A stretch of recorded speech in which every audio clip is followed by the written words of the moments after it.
Looking for a way to connect in the sports world during these unprecedented times? Or you wanted to showcase your talent? Then sign up for a free account at www.watchmylights.com.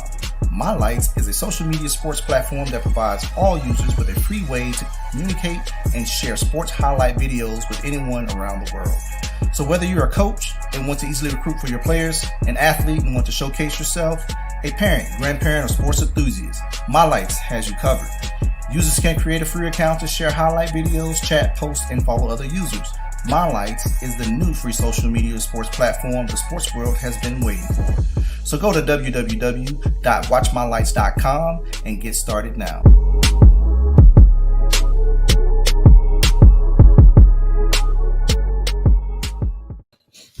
Yo, what up, man? Happy Sunday. Welcome to another episode of Off the Dribble, presented and powered by the Warner Robins All-Stars in association with Off the Dribble Hype South Media Network. What up, fellas? What up, PP? What's the word? Tat, you straight? Yeah, I'm good, man. All right. What's going on, yo? Nothing, just chilling, man. This time switch killing me a little bit. Yeah, I was about to say, well, that time got me, my boy. Boy, I'm telling this time switch, boy. I text y'all. I was like, dang, it's that time already? I thought I still had another whole hour to go. Hey, anyway, man, busy day today. Busy weekend. Good weekend. A lot of basketball going on. A lot of basketball news happening, coming out today. Right around the corner for some tournaments starting, AAU tournament starting. So, and we got two big guests on the show today as well, man. So, I'm excited. Before we bring out our guest, though, Charles, I definitely got to ask you, what's up, Bruce? What's up, Bruce? Bruce, what's going on? Bruce said, hey, Tom Brady coming back. What's up? It don't matter. It don't matter to us. 17-0, I told you. Hey, Tom Brady coming back. Deshaun Watson talking to the Saints. I like that with the Saints. I do. Yeah, shout out to Tom Brady come. That affect you more than anybody, Charles. On affect me. The Rams got to go through. Y'all in the NFC, ain't you? Yeah, we're in the NFC West. That's NFC East. I mean, but if that's the case, it impact me and Ted. No, it don't impact me because we beat them last year with Brady. So it don't impact me. We beat them twice with Brady. So it don't impact me either. Yeah, it don't impact me. We don't care anything about Brady. Long we got Donald down getting the job done. All right, whatever. However y'all want to get it, man. However y'all want to get it. Hey, I do want to take a moment out to give my Syracuse Orange a shout out, man. We didn't make the tournament this year, but it's all good. That's why I'm rocking orange today. What you give me a shout out for losing? Nah, man. Let them know I'm with them. Oh. No, that's Boeheim with first time in how many years not being in the tournament? It's been some years. Yeah, it's been some years, but it's been more recent than not. Yeah. So, but anyway, I'm excited about the show. Huh? I'm excited about today's show, man. Oh yeah, me too, man. So let's go ahead and jump to it, man. Let's bring out our guest, Charles. We got Coach Corry Black and Coach Cam Dailey. Fellas, what's up? What's going on? Hey, we appreciate y'all being on the show, man. I knew y'all was in Macon yesterday. Coach Black put on an excellent camp, the Making Dreams Come True showcase. And Coach Dailey was down here running the drill stations and getting the kids right or whatever the case may be, man. I think Charles reached out and we weren't able to holler at you guys yesterday after the camp just based on moving around or whatever the case may be, but definitely want to salute you guys on an excellent camp that y'all put on yesterday. Getting college coaches, evaluators, media people in the building and giving these kids a chance. Thank y'all so much, man. It's always great to bring that camp to that area, man. That was one of my dreams, to bring more exposure to that area, give our kids out the middle Georgia, South Georgia area opportunity. So I appreciate y'all letting us come in your city and give back. There you go. Hey, Coach Black, I'm going to start with you. Kind of give the people a little background of who you are and what you do. Okay, full time, I'm an athletic director and the head basketball coach at St. Anne Patel School here in Columbus, Georgia. That's my full time job. That's how I make a living. My passion is CB hoops. Started CB hoops 15 years ago. I was coaching at Columbus State, Division II in Columbus, Georgia, and I had a passion of helping more kids besides the 15 kids that's on the roster. I wanted to help hundreds of kids and thousands of kids get opportunities. So I started CB Hoops about 15 years ago, and have unsigned showcase events and availables events, and try to go from place to place, from Atlanta to across the Southeast, just trying to give kids opportunities to get chances that they may have not gotten before. So that's a little bit about myself. Yes, sir. Yes, sir. Coach Dailey, what about you? How'd you get into this? What made this your passion? Helping kids, training kids, connecting kids. You guys both are connectors of people. Looking out and helping kids. What kind of made you go down that route? Always had wanted to do it. My dad used to, he taught different colleges when I was younger. So I know what this game has done for me. And I know what it can do for anybody, tell you who takes it serious, because you get a lot of life lessons out of this game.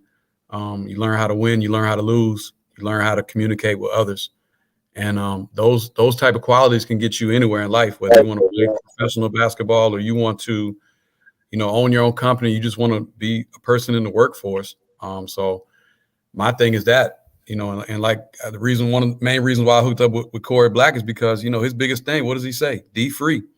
So D-free. Whether you get an NAIA, a JUCO, a Division I, II, or III, you're still playing, man, the game you love, man. So that's what made me get into it. That's why I train. That's why I'm in the gym almost every day. And my kids, they hate it sometimes, but I love what I do. Yes, sir. Coach Black, explain D-free. D-free is basically, it's for kids that just want an opportunity at any level to use basketball, get a free education. I try to deal with kids that only care about, I try not to deal with kids that only care about Division I. I think we have enough guys, across the state, across the country that deals with guys that only care about Division I. So I try to focus on kids that just want a free opportunity to use basketball to get an education, no matter if it's Division II, Division III, NAIA, JUCO, and that's where the D-free motto comes from. Yes, sir, and it's definitely caught on. Hashtag D-free. Hey, so Dr. Love he just shot a comment in, man, about the state tournament this past Wednesday through Saturday. What's you guys' thoughts on that? Mal Carter, J. Turner, Augusta, National Invitation. We won 3 state titles last year. Wow. Y'all put some respect on Augusta name, I think.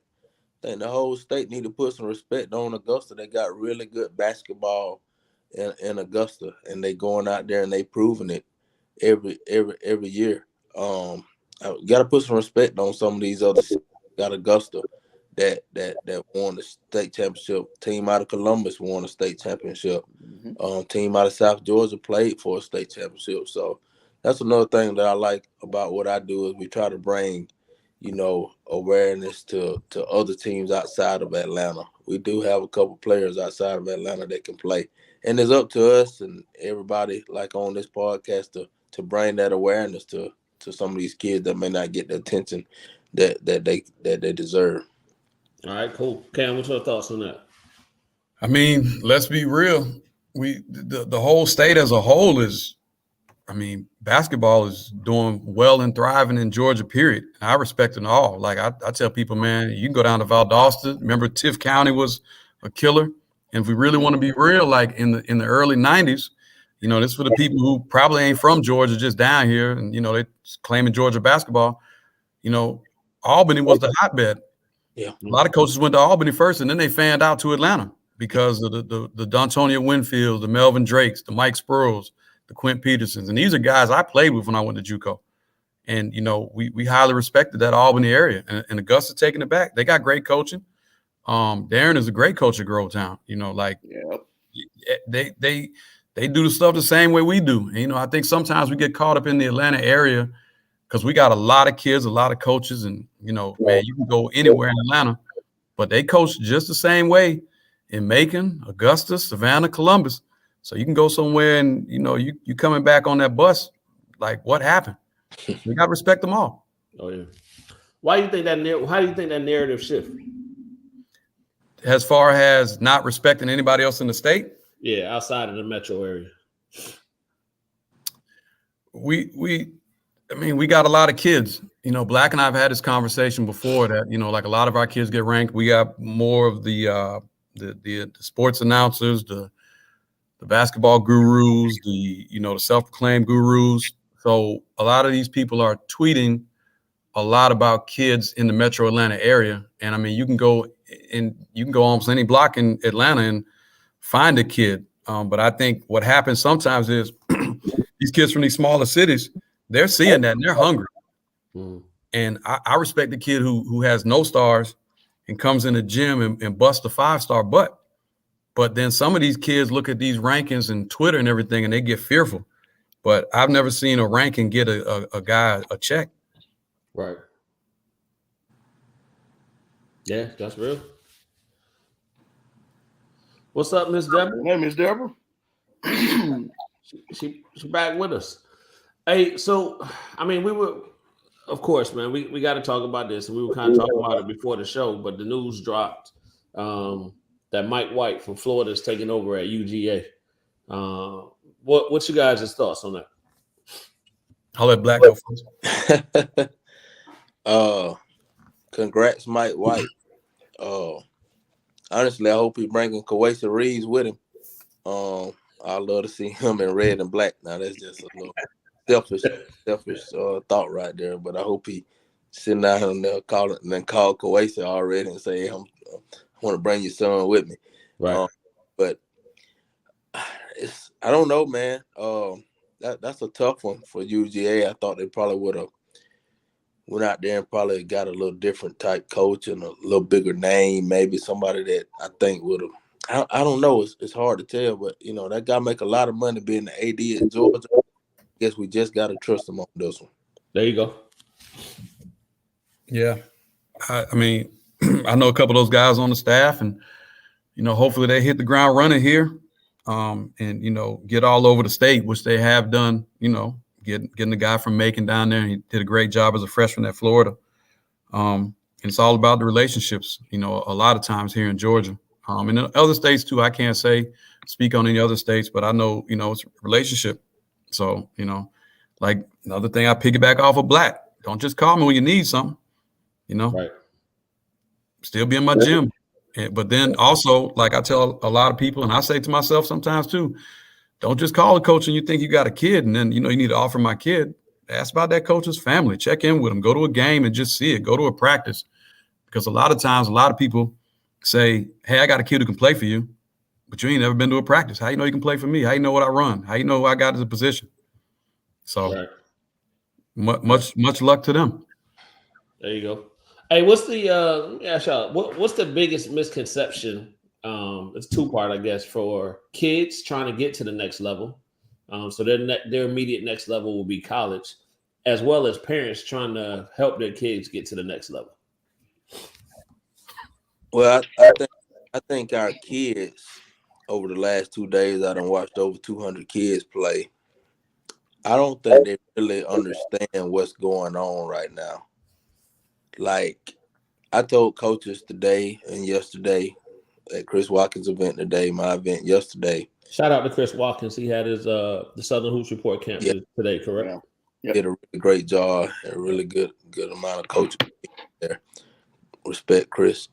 But I told some coaches today, y'all, I was like, I'm grateful. Even if a kid or parent don't tell you, we had coaches even from Kansas come down. I was like, I don't think these kids understand the magnitude of you even coming to look at them. Right. Because coaches can go get a transfer like just like that. It's not hard to do. So to even get a look from a high school kid that's not elite, that's not like even a mid-major player, it's hard to get a look, and I don't think they get it yet. And why I say that I don't think they get it, because I sit there and watch them play in front of coaches, and they ain't like they out there playing with their life on the line. Mm-hmm. It ain't like they out there diving for loose balls. Most games, 90% of games, you don't even realize there's a basketball game going on unless somebody go up and dunk once or twice. But they ain't just playing with that passion. And it's kind of sad because all the adults know that the recruiting game is changing. Right. But the kids, I don't think they still not getting it, because I think they think. I was talking with somebody today, and they was like, think about how many AAU teams it is. It's one on every corner. Right. And I think some of our kids and parents think, hell, it's a college on every corner that their kid can play at. Well, and that's what I was going to ask you. Do you think they take it for granted, right? So if I'm following whoever on Twitter and I'm going down my Twitter feed and this person got an offer and this person got an offer and this person got an offer, does it seem like it's almost an automatic that, if as long as I keep playing, something's going to come my way, and not really understanding what those numbers are and the statistics to say that's probably not going to happen? Right. I don't think they get it. I don't think they get like they waiting. I was talking to a coach today, and he said, Coach, he got to March to 25th, and it's a high school kid. If he don't take that offer, I'm moving on. And it's that kid only offer. Mm-hmm. And I watched that kid today, and I'm like, man, you need to take that offer as soon as you get in the car today. Come March 25th, you're going to be looking with your hand out. And the thing about it, the later it gets, you're going to get the April live period. These coaches going to be all about the portal. Right. Going to happen in the April live period. They're going to be in the portal, and they're going to be looking at 23s and 24s and 25s. Yeah. Mm-hmm. But I just think, I don't know, some of these kids just don't get it. Again, like I say, I think they always think it's enough college teams out there that they going to find a college to play for, and that's just not the case. This is going to happen. Right. I mean, for me, I've said this to a lot of people, and I'm always going to say this. Kids only know what they're taught and what they see and what they learn. Us as adults have kind of let these kids down this generation. Because I told the kids yesterday at the camp, some of the stuff y'all are going through is our fault. Because all of us, we look the same age. I think we all are. I'm not going to say my age, but we play. I'm quite sure I'm the youngest one. Okay, you might be. Hopefully you are. Next time I see you, first round's on me. Yeah. But this is the thing. When we were coming up, what did we have? We had other people in the gyms with us playing pickup, grown men, whether they had a 9-to-5, whether they played overseas, whether they was the dope dealer. But they played and they schooled us on so much stuff. Mm-hmm. They taught us how to play the game.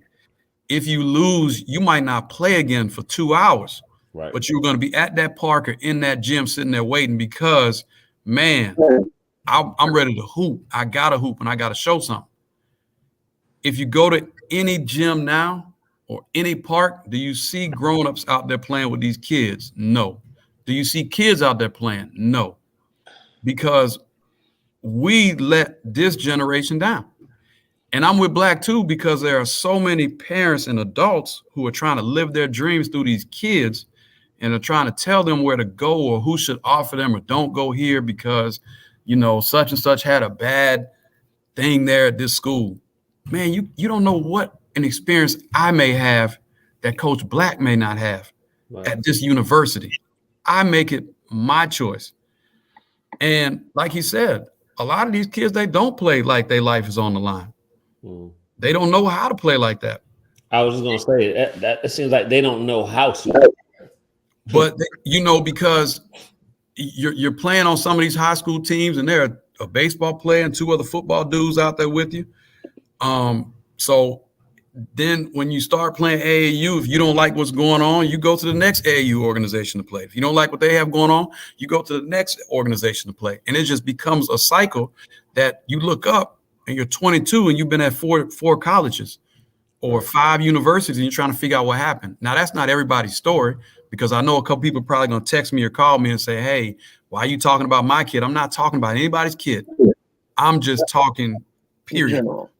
In general. So don't say, hey, I'm not talking about any kids, but I'm just saying at some point you got to say, hey, I want to transfer. Well, you got to look in the mirror too and see what the problem is. Why you want to transfer? Are you running from something? Are your grades not good? Oh, you don't like the coach? Well, leave. No, man, you need to stay and try and fight it out. Now, there are other circumstances for some, but we're now letting these younger kids not figure out, one, how to play hard, and number 2, just run. Just run. Go to the next opportunity. And everybody wants the D1 dream. For what? A lot of y'all not even playing not even carrying yourself as a D1 individual. Right. Say that again. Yeah, they're not carrying themselves as a D1 individual. Are you getting up at 5 a.m. to go put shots up? Are you going to study hard? Have you been to the weight room? Are you drinking your water? Are you eating the right stuff? Are you going to Chick-fil-A? You trying to text these girls, and then you think, I have 40 tonight. I'm supposed to be that dude, and George is supposed to come in right now and offer me. But they hating on me. Man, they ain't hating on you, man. You ain't playing no defense. Too many of these kids are making their own decisions. Yeah. With grown-ups in their lives. That's what I think. That is a great point you just said, Coach. Too many kids are making decisions with grown-up in their lives. Yep. That's on a lot of different levels too, besides just basketball. Right. That's powerful. How can 11-year-olds really make decisions? How can 13-year-olds really know? Do a 13 really know what's best for them? Right. Do a 15-year-old know what's really best for them? Hey, but let's go a step further though, Black. Did your mom and dad go on a visit with you when you went to school? Because mine didn't. No, I didn't. You better find out yourself. I don't need to talk to the coach. I went to visit it. They just knew I was going. They said you better sign whatever they put in front of you. But that's not for everybody. I get it. There's some people who want to wait on something because you've been told something or somebody may know. And it's a lot of moving parts right now in the game. But it's way more moving parts in that transfer portal. And I'm gonna take it. Yeah. So speaking of the transfer portal, let's talk about that, right? So what's you guys' thoughts on that? Being who you are and being connected the way you guys are, as far as college coaches and handlers and all this type of stuff that you're made to talk to. Is the transfer portal. Give me your thoughts on that. You go ahead, Cam. Man, it's rough, man. Everybody has a different situation, but I think 50% or maybe more of the transfer portal is kids who are unhappy because they have listened either to the wrong people or they listen to the coach tell them that they're going to be the man. How many 17 and 18-year-olds are, unless you're a top 50 kid, I mean, come on. How many 17 or 18-year-olds are ready to go on a Division I floor and make an impact the way they think they should make an impact? Right. How many kids have been told that they're going to be the man, and then they get to school and they got two grown men. One probably got a baby on the way, and another one probably already married. And they're fighting for their livelihood because they need minutes, and they also need to try and get a degree and then stats to go on to the next level to feed their family. How many are doing that? Right. So I kind of get everybody's situation, but I'm getting more calls of kids who can't give me a reason why they're transferring. They just want to transfer. So when you get that call, right, or and either from the kid telling you, Coach, I'm about to get in the portal, I'm out, or hearing it a different way, you reach out to that kid. What is that conversation like? Why are you leaving? What's going on? What's the issue? Are you mad about playing time, minutes, or like you're not averaging enough? Maybe the coach, the coach doesn't like me, or because a lot of the times, a lot of these kids are going to these schools just off of the athletic program. Right. are you going because of other stuff? So if they take basketball from that university, are you going to be happy? Are you going because of that coach? And a lot of kids do go because of the coach, but when you're getting recruited, you got to ask other questions. Like, do you guys have my major? What's it like on the weekends when coaches aren't around? Like, is the cafeteria closed at this time? Am I gonna be able to eat? Like, how am I getting around, the travel? Like, there are a lot of questions we're not asking. So is that people just assume certain things? Right. So like you just said, the cafeteria piece, right? Mm-hmm. You would assume, oh, I'm an athlete, I'm getting recruited here. I should have access to whatever I need because you want me to be bigger, stronger, faster. Right. But in reality, no, everything does shut down, or it is times and all of these things. So, I mean, there is no certain list of questions that you need to go down a checklist. But at the same time, how do the people that's listening, right now, how do they kind of formulate what they should be looking for, or questions they should be asking? You should ask all those type of questions. You ask what's the graduation rate. Ask if my eligibility is over with. Are you still going to give me a fifth year to get my degree? Right. Ask like what times are the cafeteria open? Like other stuff. What is other stuff to do on campus for me? Especially as a African American young male. Like, am I in Kansas and I'm out in the middle of the woods and these people looking at me like I'm in Russia somewhere? Like, am I going to be liked out here? What is the off-campus life like? Like, what am I going to get? Go ahead, Black. Yeah, I got a couple thoughts on the transfer portal. I got a rule: don't call me if you want to transfer. Call somebody else. Call your grandma. Call your auntie. Call your uncle. I'm gonna tell you to stay. Unless the coach telling you to leave, I'm gonna tell you to stay. Don't call me. I'm pretty sure you'll find somebody that'll say, "Hey, yeah, leave." Mm-hmm. I just think those opportunities are limited. I never agree with just saying, like, leave. Like, I think somebody in the chat just said somebody averaging 12 to 14 points as a freshman. And that's a great thing. And some kids don't understand, and they don't. Like I told a stat there all weekend, it's 5,000 people play Division I basketball. 5,000. Did you know it's only 22 Division I kids average over 20 points a game? Just think about that. But what happens if you have high school kids that average 25, 30, 20 points a game, and they expect that's what's supposed to happen at the next level. Right. And that's just not, and it's all levels. In Kansas, JUCO, one of the best leagues in JUCO basketball, is one kid average over 20 points a game. In the state of Georgia, JUCO basketball, really good basketball in the state of Georgia, only one kid average over 20 points a game. So I just think a disconnect when kids go to that next level, they assume and think they're going to do exactly what they were doing in high school and don't want to be patient and trust the process. And so first thing they say, we're going to go to the portal. Then from the college coach side, they like, why would I take a 17-year-old kid coming out of high school that has no idea about what the hell going on at the college level when I could take this kid from Division I? Yeah, he probably averaged 1 point a game. Who cares? But at least he went through the grind. At least he know what's going on. He's traveled. He's been to college classes. They're gonna take their chance with them. So it worked both ways. Hey, but Black, let me ask you this though, because now let's touch on this subject too a little bit. 27% of them kids in the portal got pushed out too, though. They do. Which, we're not talking about that. We don't say anything, and that's foul on some of them coaches when they're recruiting these kids and telling them everything, and then they get in there and the kid isn't as good as they think, and they kind of push them towards the portal. That's true. Nobody talks about that part when all they see is that Jason Jackson is entering the transfer portal. Well, it may his choice. He probably didn't have no choice but to go in the portal.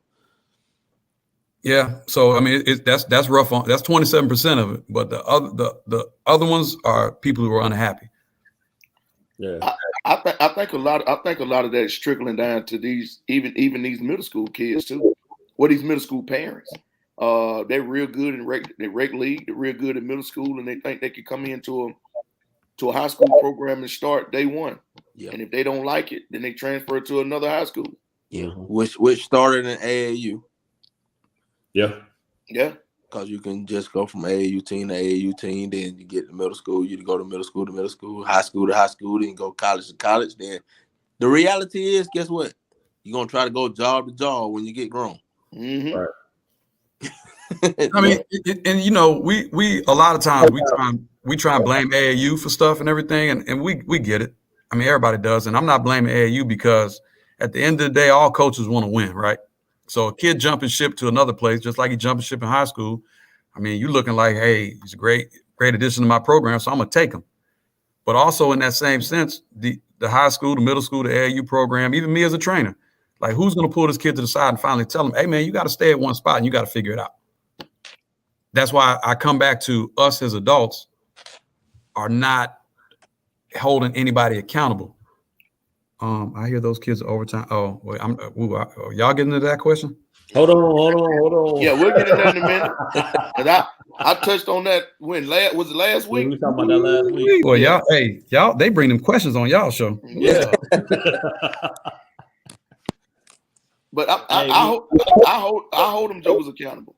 Yeah, as you should. But see, a lot of people, a lot of the time, sometimes we got our hands tied behind our back because we can't, because you have told so many people stuff. You know what I'm saying? Like, and now I can't because now I'm scared of what might happen instead of just holding somebody accountable off the jump. Like, hey, your kid may come here. He got to move into my county, my district. He got to go about trials the same way everybody else does. He's going to be held. And this is my program, because we all on this program know there are some parents who come out them stands and meet you before you get to that locker room asking you why their kid ain't got this or that, or why you not running that offense through them. 100%. Take them somewhere else then. But some coaches won't say that. I'm sorry. We're going to try and do some stuff. And then they try and bend over backwards for their program for one kid. Don't do that. Mm-hmm. Put that back up there, Charles. What Cal said. No, sir. No, sir. No, we don't play that. Yeah. We don't play that at all. Some people will find any justification to allow something like that to happen, to jump from team to team to team. Well, it's just like we see all the time. They coach on the AAU circuit. You got a bunch of coaches that coach these kids so they won't go to another team. And on the high school level, they coach these kids so they won't transfer to another school. Yeah, I mean, correct. So you're saying they catering to them? Yes, they catering. It's a lot of that going on catering to them. I mean, ball. I've always used the terminology: the ball's gonna bounce whether you hear or you ain't. Hey, and you're right. But listen, somebody brought this up earlier. A question down there was like, hey, at AAU Nationals, all the the shoe teams and everything, everybody played together, and it was just a dog-eat-dog world. Wasn't ducking no competition. But then the money started getting involved. So now if I'm a Nike rep and we're all down there together and an Under Armour team beats a Nike team, what do kids want to go play for? Mm-hmm. The Under Armour circuit, right? Right. So now the shoe teams can't do it. But also with these shoe teams, and that's another show we might need to do, because some of these kids don't understand your shoe team really ain't sponsored. You on a 50% deal and they giving money and y'all getting stuff half off. Some of y'all need to stop telling these kids they on EYBL circuit on a 12U. I ain't never seen no 12U EYBL circuit. Just me. So, we started giving kids so much, like trying to get them to play for us with gear and shoes and all this other stuff and all that. So now that's just how they want. I mean, so many kids, and Black can say this too. So many kids we ask the first day, like, what gear you giving us? What shoes we getting this year? Why we not? What bags? What uniform? We want this and that. So now everybody just wants to look good. Right. Look the part. Like you said, get that bag, get that shoe. I'm good. Yeah. Instead of making them work for it. Right. I don't care nothing about that. You can have some Hanes white T-shirts on. I go in there and that coach gets some development going on. I'm good. He coaching them boys hard. I'm good. I don't care what We'll figure the rest of it out. Right. Right. Yeah. Oh yeah. Hey, so I guess let's slide over to that overtime elite. So have y'all heard that these kids are going to be playing or could possibly be playing AAU this year? Yeah, I heard they was called. I heard they can play. So I'm kind of torn between it because every kid needs opportunity. Some of these kids made the wrong decisions for money, and they may not have. Ken, before you go too deep into that, from my understanding, that overtime elite, that didn't take your eligibility, that didn't take your amateur status. I thought it did, but the NCAA doing something for them. I don't. That's something I can't answer. That because I heard what y'all heard, and then Right. I'm like, how can a kid who took amateur status play AAU? You know, because can he go to school after he finishes his spring playing AAU? Can a school offer him? Right. That's my question. Yeah, so there's the red tape. Like they haven't told any of us that, so we don't know. So it might be something with, OTE did something with the NCAA and talked to them. Maybe these kids, maybe they're putting some in a trust fund for them, or maybe they're like really not paying them but taking care of them. It's like something like that. Like I don't know how it is. So they really NIL deal. Black might be on there. Yeah, I don't know. I thought they weren't going to college, so why are they taking opportunities away from kids that's trying to get to college? I don't understand it. That's Right. my thing. That's my thing right there. Yeah, I don't know. I don't know how they're going to do it. Like Black said, that other kids are getting opportunities taken from them. Are they going to go back to their home states and play for whatever program they're playing with, or are they going to do like an OTE, I guess AAU team? I don't know. Are they not getting paid? Man, If they're not getting paid, but I think they were supposed to get paid. Yeah, but I'm not sure if they're getting paid. so maybe it's the kids who may have gotten money, and maybe there's some kids who didn't, who just playing. Maybe Right. those are the kids who can play. Maybe that's what's going on. Maybe it's some kid, like you just said, it may be some kids that got paid that they're not talking about those kids. They may be talking about the kids that's not, because I'm sure they're not paying all those kids. So is overtime considered a prep school? No. So is that just a league? It's So just, these kids still going to a high school. So these kids are still going to whatever high school, but they just happen to, instead of playing for the high school team, they're affiliated with this overtime elite team. yeah, they're probably just taking on an online high school, which a lot of people do. And then just doing that. So, Carl, somebody asked what NIL was, that name and licensing situation. I mean, hey, let's talk about that, because now you got some guys in college who've gotten some of those deals, and they're in their senior year. So instead of graduating and going into the workforce, they're trying to get grad year to keep their NIL deal because they're getting money. Mm-hmm. So they don't want to leave. And so that's holding up another spot for a high school kid or a JUCO kid. Like, to be perfectly honest with you, man, I don't see, and we talked about the transfer portal. Me as a college coach, are they really looking at 23s and 24s? They might not be looking until 25. Mm-hmm. Yeah. So that's why it's so good if you got that offer to go ahead and take it. Just Yeah. like Black said, it ain't gonna be left on the table for you. Hey, but let's go here though. Some of these offers fake. I don't think a lot of people want to talk about that though. I think our viewers are owed that conversation. What does that mean? Can you expound on that, brother? I mean, this is just me. A lot of people put out blessed to get this offer, blessed to get that offer, blessed to get this offer. Man, not putting nobody out there, but I've been on the phone and with the coach, and they're calling me, asking me, who is this kid? We never even offered him. I don't know. He say he blessed with an offer from y'all.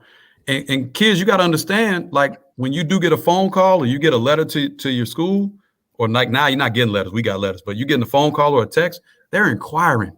They haven't offered. So you put that offer out there. Yeah, offering interested. If you put that out there, no, you might be a target now. Well, let me ask you this then. Is some of these coaches basing their programs off of their relationships to say that these college coaches are offering these kids, but they're not real offers? I don't know if the high school coaches got a lot to do with that. No, not high school coaches. No. AAU coaches. Yes.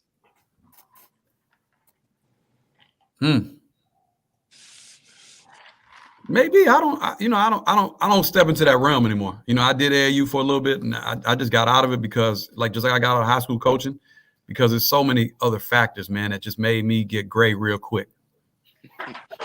Yeah, look at my I just couldn't. Yeah, I see. Yeah, I couldn't do it no more, man, because I would have messed around. We'd have been doing this interview from a hospital because I would have had a couple of strokes. So, just like we talked about off air, everybody want to have, the biggest balls.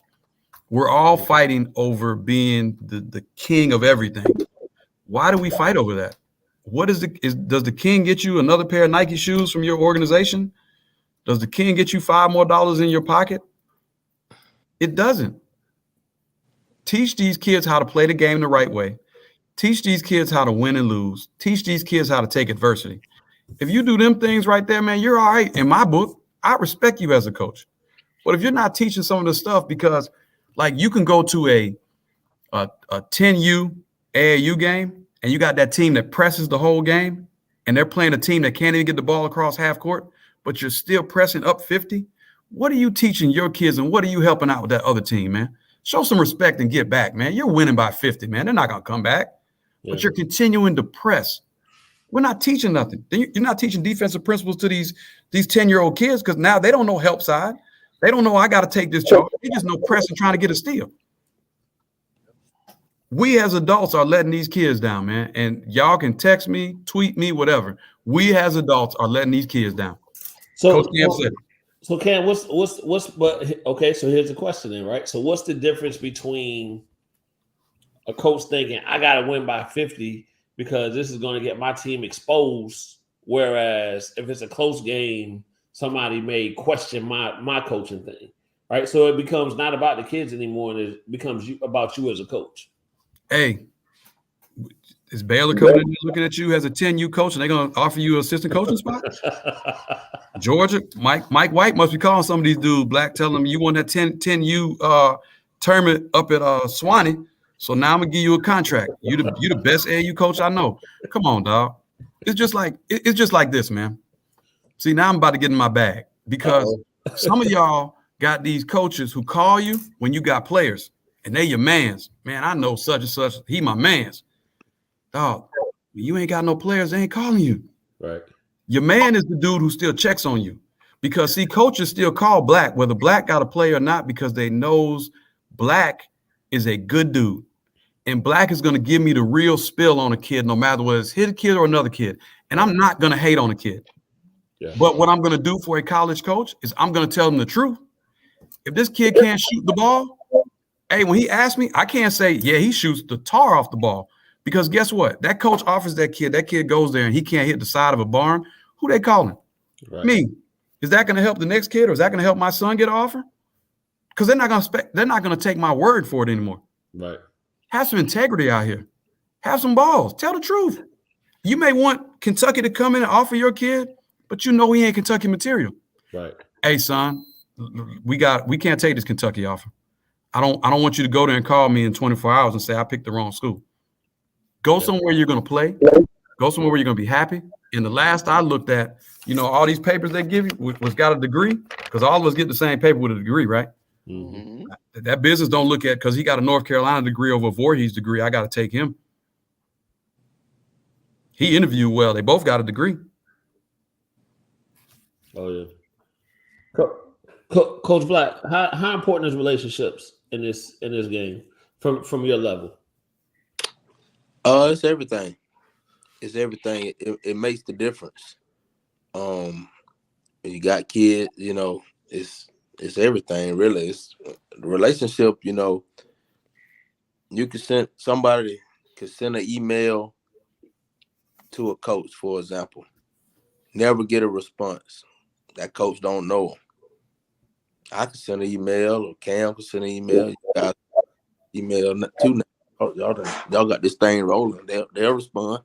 And they'll respond because they know you and they trust you, trust your word, and it's all about relationships. I think it's undervalued. I think people don't understand the meaning when you really talk about relationships. What is a relationship? Right. A relationship is when, like Cam just said, coaches just don't call you when they want something. Coaches call you when to check on your family, see just how you're doing when you don't have anything to offer. Those are real relationships. You know, if you're only calling people when you want something or need something, that's not no relationship. Yeah. You know, and I just think relationships are everything in this business. So I know yesterday, Cameron, I think you said this to the kids that was at the camp. Like, before you leave, make sure you go shake Coach Black's hand and acknowledge him, right? Let him know that you was here. Get in front of him and have a conversation, just a brief conversation. Mm-hmm. Why is that so important? Same way when you walk into an interview as an adult. If I shake your hand, my head down, I don't have any confidence. Well, I'm gonna give you the job. Yeah. We got to learn how to talk, man. Right. Because now the way social media is, man, like I told them kids yesterday at the camp, y'all can text help side. I'm in help side defense per text, but you can't say that stuff when you're on the court. Right. Introduce yourself with your head up, man, because that goes volume. Somebody may call Black, and it might be, might not be what you want, but hey, he said, man, this kid I remember because he shook my hand, he talked to me, so I know he's a good kid and he played pretty well in my camp. Yeah. I can give him a good recommendation. Yeah. Corry, back to you, man. As far as even that, when a kid comes up to you and shakes his hand and introduces themselves or tell you, thanks for the opportunity, whatever the case may be, what does that do in your mind as far as even how your outlook on that kid? It means a lot because, the truth of the matter, if we had 60 kids in camp yesterday, I would say 20 only did it. So, and talk about it in camps. What are you going to do to separate yourself? What you going to do yourself? What are you going to do to stand out? And, you could have not had a good day that day, but if you still went up and introduced yourself, made eye contact, talked about yourself, and just said thank you, and then went over there and did the same thing to 5, 6 other coaches, that's right. A standout. That's doing something different. That had nothing to do with what you did on the floor. Yeah. But guess what? I remember that kid. I remember that kid could come up, look me in the eye, say hello, introduce herself. Because let's be honest, a lot of our kids struggle to do that. Oh yeah. So it's another life skill that we're teaching them, and saying they can go and do exactly what Coach Dailey told them to do. Is just go over there and say.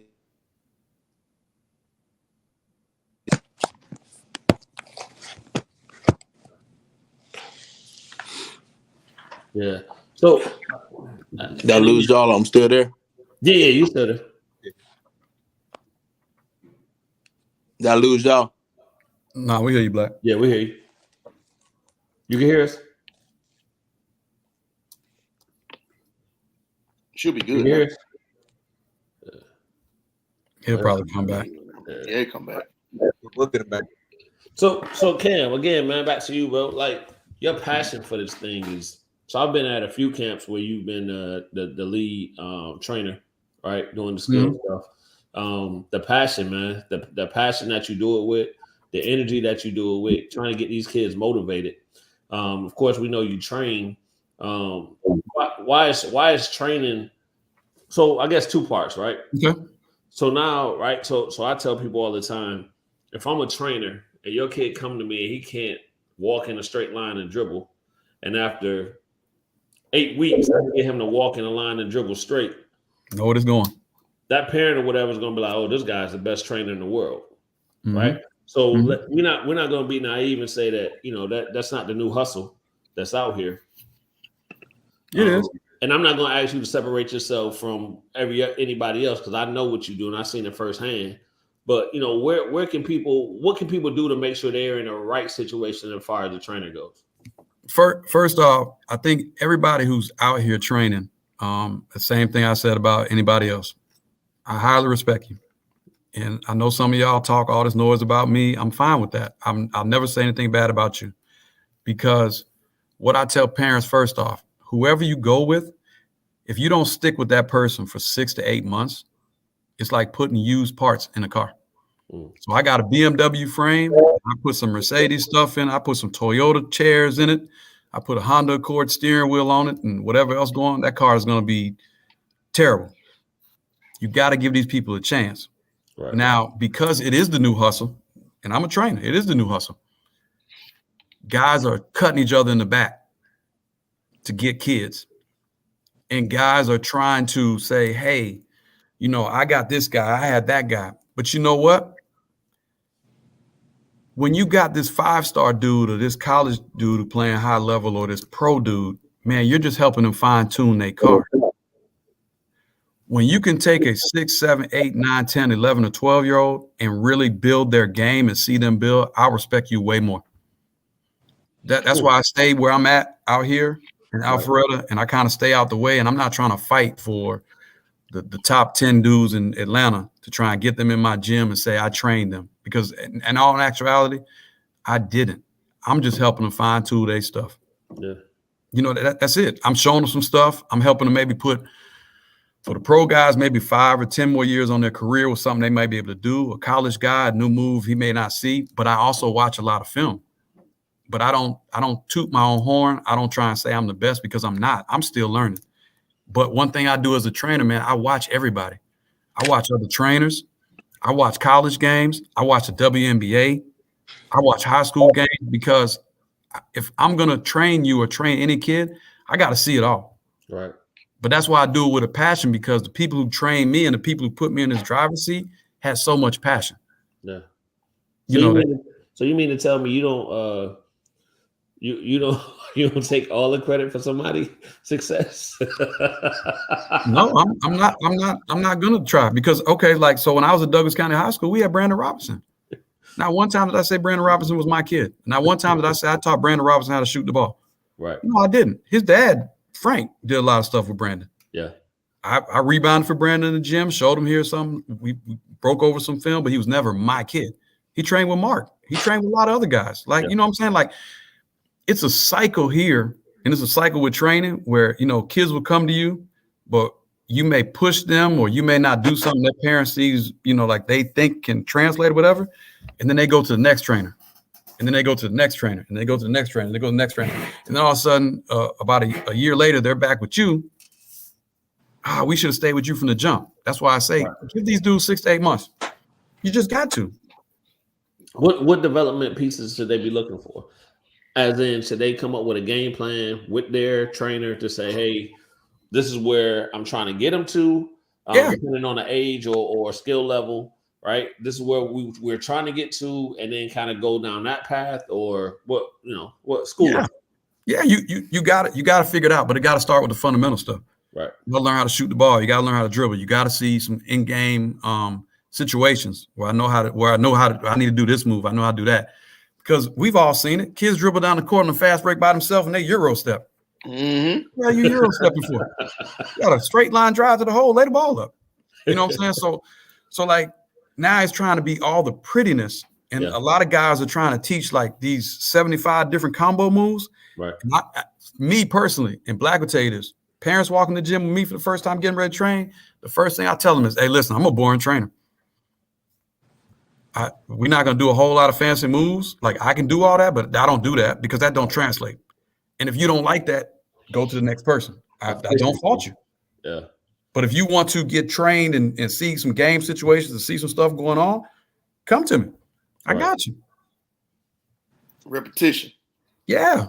Because, hey, this summer, me and Black and Huff, we had Phil Handy on. And Phil Handy said, man, listen, when I sat with Kobe Bryant, he said, man, we sat in the gym one time and this man shot from the same spot for like an hour, did not move.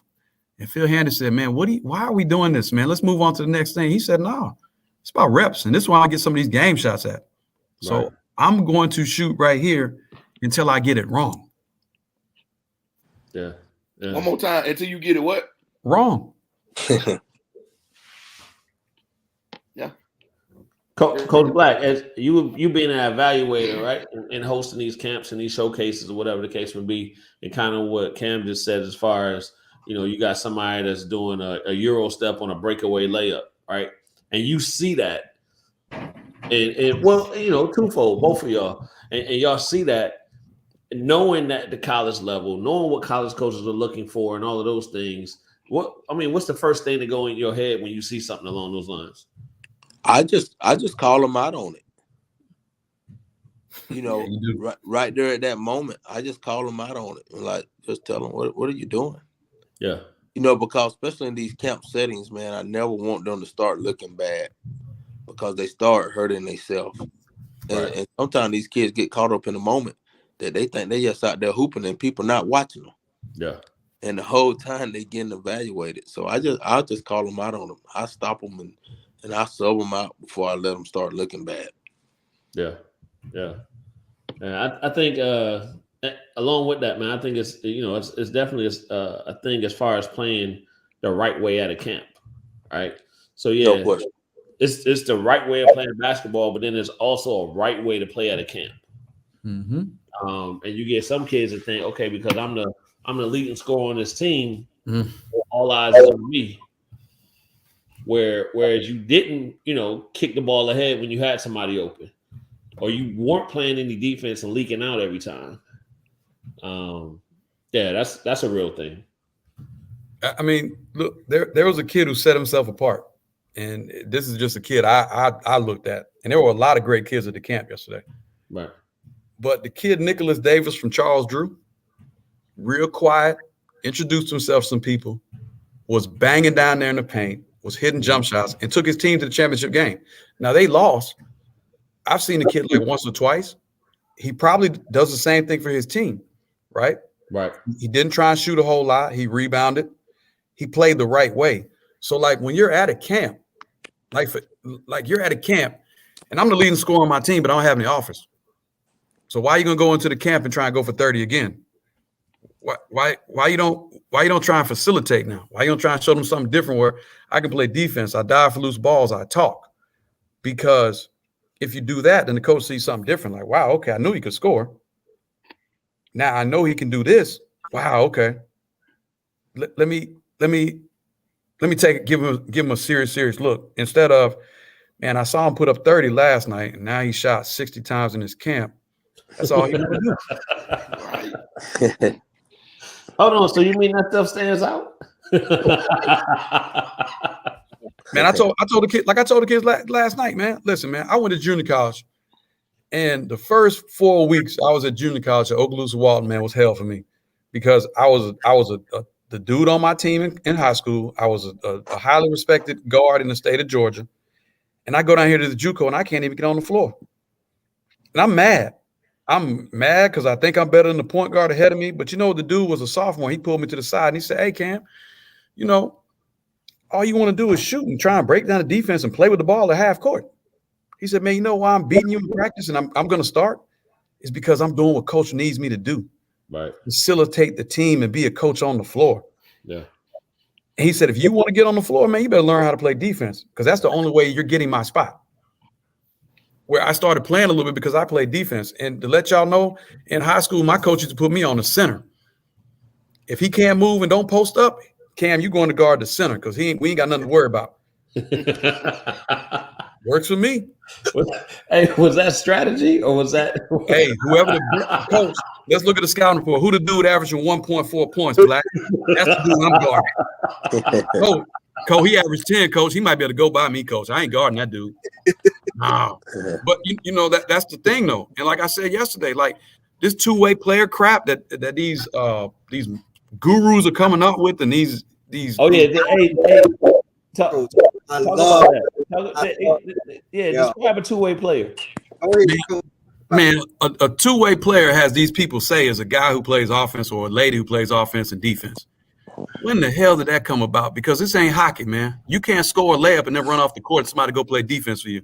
This ain't back when Dr. Naismith created the game and had 4 people down here playing defense and 4 playing offense. No, dude, you got to be able to do both. And if you can't, how can I play you? Because, see, what a lot of kids don't know, too, if we're really going to go there, when they start looking at these scouting reports and these stat sheets that the coach look at halftime, some of y'all kids that don't understand, they look at plus minuses. Right. So if you a minus 16 and your efficiency on the floor, why am I going to play you? And you ask, what is a minus 16? That's they're taking the time you played, your points, your turnovers, your fouls, your assists, your rebounds, and they calculate all that. That is a complete player, and that, by the way, is a basketball player. Mm-hmm. Ain't a two-way. Or just like playing with energy is a skill set. Yeah. Listening is a skill set right now with some of these kids. Yeah. I think Coach Black got a couple questions right here. Yeah. What we got? Can you give him some thoughts on these highlight tapes with free throws and open layups? Okay. We got Hey, don't another. forget walking on the court. Any thoughts on highlights and can you give them thoughts on highlight tapes with free throws and open layups? You could put a free throw up there and a layup late in the highlight. I wouldn't put it on start the highlight, but you want to finish it off showing that you can make a free throw and you can make a right hand and a left hand layup. That's fine, because be surprised a lot of kids can't do any of them, make a layup or a free throw. So I'm good with that. If it need to be late in the highlight. I think I saw another question on there too, Donald Coach. Yeah. I had a few of those highlights for my kid when he was about 2nd, 3rd grade. We seen a few of those highlights where a kid didn't score or assist directly, and they put a highlight tape together. Yeah, they had to be creative to do that. What is the stuff you have to have on a great highlight tape? I tell you, to do a really good highlight tape, it better pop. That highlight better pop in like the first 30 seconds.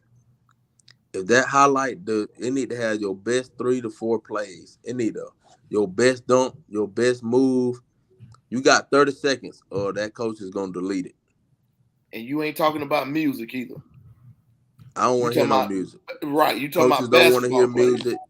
We don't need any music. We're trying to see if you can play. So keep the music off, really. Keep the music off. And in the first 30 seconds, it got to pop.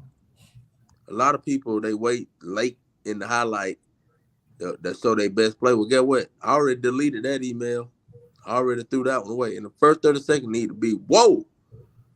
Then need to come back and say, boom, golly, who are that? Boom, then that's going to get you for another 30 seconds. You bought you another 30 seconds. Highlight only need to be the 2 to 3 minutes. You're just trying to get their attention, so they'll pick up the phone and call you or email you back. But that's the best thing to do, is that highlight. Your best plays need to pop in the first 30 seconds. Yeah. Coach, speaking of that, what about reaching out to colleges? When you're reaching out, you're trying to get us, an opportunity to either get a workout or something along those lines. What does that need to look like, as far as, am I writing a letter? Am I sending an email? Am I putting my GPA, my points per average? What is it that attracts your attention when something like that comes in? Well, you got to do something different. I was at Chris Watkins showcase today, because you got to understand, I get hundreds of DMs every week about, what's up, coach? Here's my highlight. And college coaches get thousands of emails, but you got to do something different. Like, I was at Chris Watkins camp today. It was a guy walking around with a little note card with his picture, grade, link. That was different. You know what I mean? Mm-hmm. Put it in my back pocket. That was different. But it wasn't a regular DM. It wasn't a regular email, because you got to do something different. Our kids got to get more creative on how to get coaches and evaluators' attentions. By just sending an email and a DM, not going to work. You got to do something different. You got to get my attention. You need to do something. But just sending an email and a DM is not enough these days because everybody gets them. You got to do something different. Separate yourself. Get creative. How important is it to go to in the off season, the AAU off season in between high school starting when the colleges have their camps, individual camps? How's important to go is to it college to camps? Yes, sir. It's important as long as you go into you got to be realistic with yourself. You know, that's the hard part. A lot of our kids and parents, everybody think they're going to play at Georgia Tech, when really you need to go knock on Rico Dawson's door and say, hey, coach, when is your elite camp? Because that may be your level. Or go to Georgia Southwestern, figure out when their elite camp is. You know, so the first thing you got to do is be honest with yourself and look yourself in the mirror and say, what is my level? Like, really, where can I play at? And figure that level out and then go to those level schools, elite camps. Like, if you know you're not getting recruited at the high major level, just don't go to high major camps and just pay for that stuff because you just wasting money. Go to places that's your level. Hold on, coach, but I can take a picture at the school and then post it. I know that's great. That's great for social media. That's great for social media, man. That looks great, man. You get a couple likes, a couple retweets, but that's not real life. Because August is going to hit, and where are you going to be? You may not be where you just posted. So, coach, this is a question. What age or grade does the kid be going to college? You know what I mean? Right after going into high school, or sophomore year, or just depending on the kid? You going in that question, coach? You broke up on my end. I think he was asking what grade is it good for a kid to go to a college camp? Yeah. I would say 9th grade or above. I wouldn't go in. I would go 9th grade and up. Is that going into 9th grade or after you completed 9th grade? Sir? Is that like in 9th grade or going into 9th grade or once you complete? Yeah, going into 9th grade and going up, I think it's a good time to start visiting places and just getting a look. And because, we want them to dream, we want them to dream and to be able to dream, you got to go see it. Yeah. That's the best thing about it. Sometimes my kids don't get that exposure early enough to know exactly what they can get. Well, and also too, you may go to, like Black said, a Georgia Southwestern or somewhere else, a Rico Dawson's, but at some point in life, these guys are going to move up too. Mm-hmm.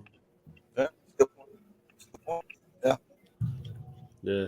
I know that was that was kind of important for us, and I'll include Charles in this. So I know our kids were at the camp yesterday, right? My son is a freshman this year going into 10th grade, and Charles' son is an 8th grader going into 9th grade. But I think we both think it's important for them to see it. Yeah. Right. Ain't looking for a write-up. You were not hearing all to everybody, but to understand the physicality of it, understand the pace, understand all of those things to start getting that experience early so they can actually understand it. Mm-hmm. And that's another reason why they playing 17U this summer too. Get beat up. I love it. Yeah. Take your knocks early, because then when they really are the 17U team, all them people gonna be looking like, what in the world are these grown men we're playing right now? Yeah. Yeah. So I think just from that aspect of it, doing those certain things, right, and understanding, like, because what's that saying, Charles? So this is another question that I got for you guys, and it'll kind of lead to that. But even the reclass thing, being the biggest fish in the kiddie pool, was that the thing? Yeah, king of the kiddie pool. King of the kiddie pool. So what is your guys' thoughts on reclass? It works for a lot of kids, and when you look at the elite kids, most of those kids are older. Most of those kids, when I did the research one day, looked at the top 100 kids, and I looked at how old they were. They were just older. they were older than most kids in their classes. Mm-hmm. And you know, for some it worked, for some it don't, but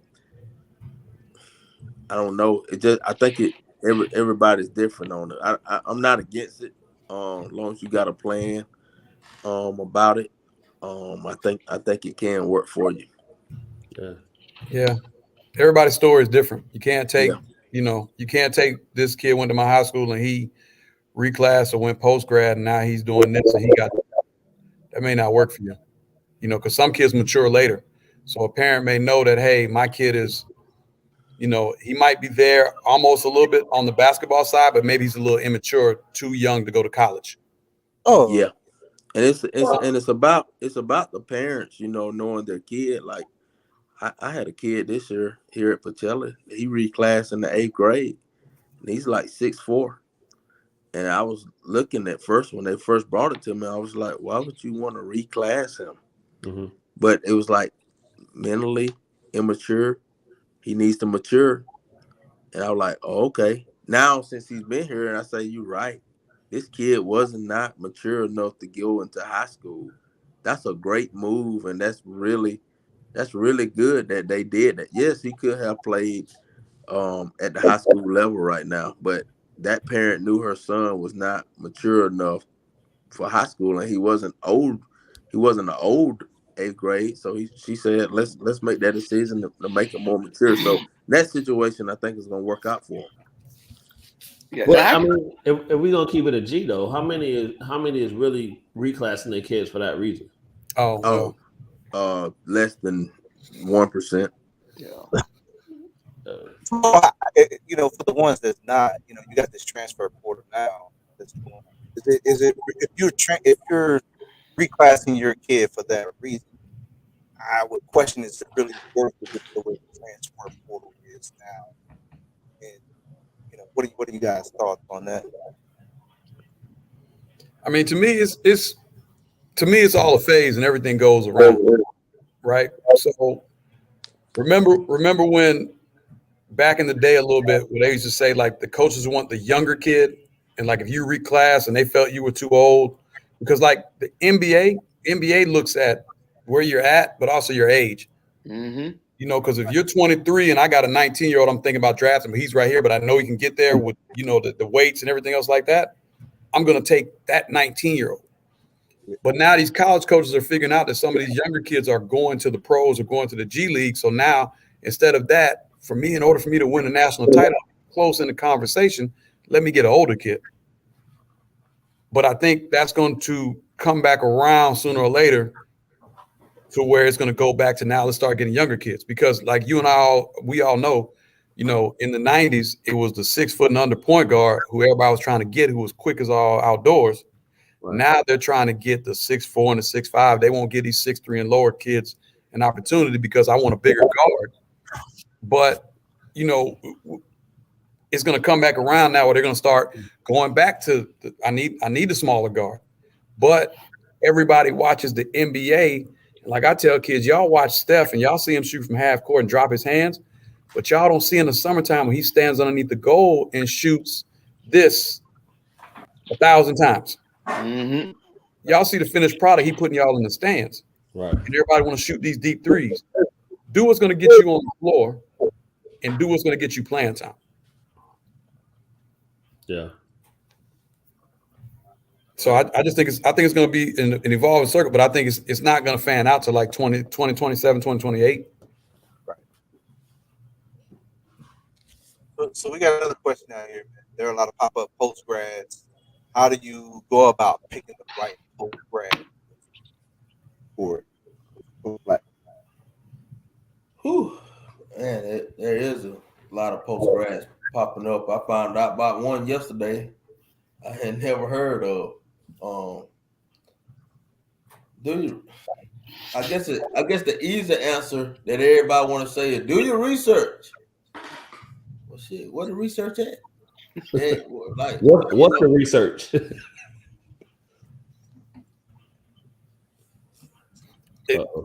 It's almost like going to a college. Like, go ask that post-grad coach, like, what is the turnover ratio? What guys are you getting in school? Like, what's the education piece for us? Because a lot of these kids are graduating, they already have the scores. They're going for the basketball. Mm-hmm. All right. But, figure out when that clock starts for them. Figure out, like, hey, do they have a weight program? Are these coaches around?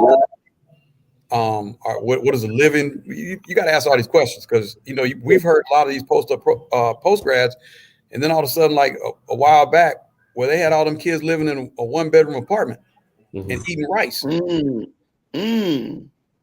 this was in West Virginia. And they had like 7 kids from the Congo, and they had some other kids coming there, and the coach ran off with the money.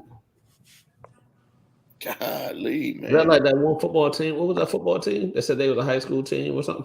Yeah, did the same thing. Coach had the kids in like 2 apartments, and it's like a whole football team in 2 apartments. Yeah. And then the parents saying they don't know about it. But how you don't know about it? You don't check where your kid was staying. You don't do your research. You don't follow up on any of this. But once again, people over the last 10 years saw where the money was at. And what do people do? We follow the money. So just like training is the new dope game, it is. There's a train on every corner in Atlanta, man. I can't compete with some of these dudes, man.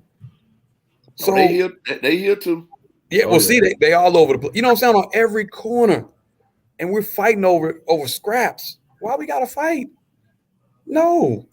So do your research on all of it. But everybody now wants to do the post-grad thing because they figure out, okay, I can do 3 teams. I can get all these kids to pay me $30,000. We can get in a van and drive to like a couple different states. Everybody's having tournaments. And it ain't about the playing or the basketball, but what else is happening? Because if I'm spending $30,000 and all of a sudden my kid have an offer after that, now I'm calling Corry Black. I'm calling y'all like, hey, what can you do to help my kid? Well, you just had this postgrad. What happened? Right. But also take these offers because I'm hearing about a lot of kids at postgrads who are getting offers, but they want a bigger offer. Mm-hmm. They got the Cleveland States and the Georgia States, but they waiting on Kentucky and Connecticut to come in. All right. They ain't coming, son. That's crazy. Crazy. There's been a lot of conversation. Well, and Coach Black, I'm gonna let you answer that question. I was gonna say there's been a lot of conversation here lately on I've seen where kids are getting offered, and it may be their only offer, and they're not accepting. They're holding out, waiting for something else. That's that old saying: "You are what you're recruited as," right? Yeah. You are the level of your offer. That's what you are. You got D2 offers. That's what you are. You D2. You got JUCO offers. That's what you are. You JUCO. It's crazy to me that everybody want that that bigger offer. If you see somebody that got some interest in you, you need to show some interest in them. If you don't like them, just tell them you don't like them. But you got to live with that at the end of the day. Hey, so let me ask y'all this: what parents' involvement? How much involvement should a parent have? And Cam, you done brought this up, right? Making sure that the kid is set up because at the end of the day, they're still their child. But how much involvement should they have in this process, from the high school coach, the AAU coach, then once they even get to the next level of college? What should a parent's involvement be? I mean, you got to be involved, but then you also got to take a hands off a little bit too. But these schools, when these Power 5 or these big time schools, like a lot of parents want, you do know they come in and do their research on you too as well. Say that part again. They do come in and do their research on you as well. So they're going to come to a game and watch your behavior. They're also going to watch your social media, because if you're dogging out the high school coach or you're talking bad about them, why do I need you? Because you're going to be a problem for my program. Right. If I see you confronting the high school coach outside or walking up to him at halftime, like parents, you can't do that in college. You cannot go up to Mike White at halftime of a Georgia game and go off on him about something's not going on with your son. It's not going to happen. So you do got to ask these questions. You do got to be around. You do got to have involvement. But a lot of the parents are not a lot. Parents, some are overbearing. Mm-hmm. and they're putting their agenda on these kids and on these coaches and trying to tell them what's going on because something might have happened in their career, or they're thinking like this is the only way for us to get that ticket. My son got to go to the NBA. Right.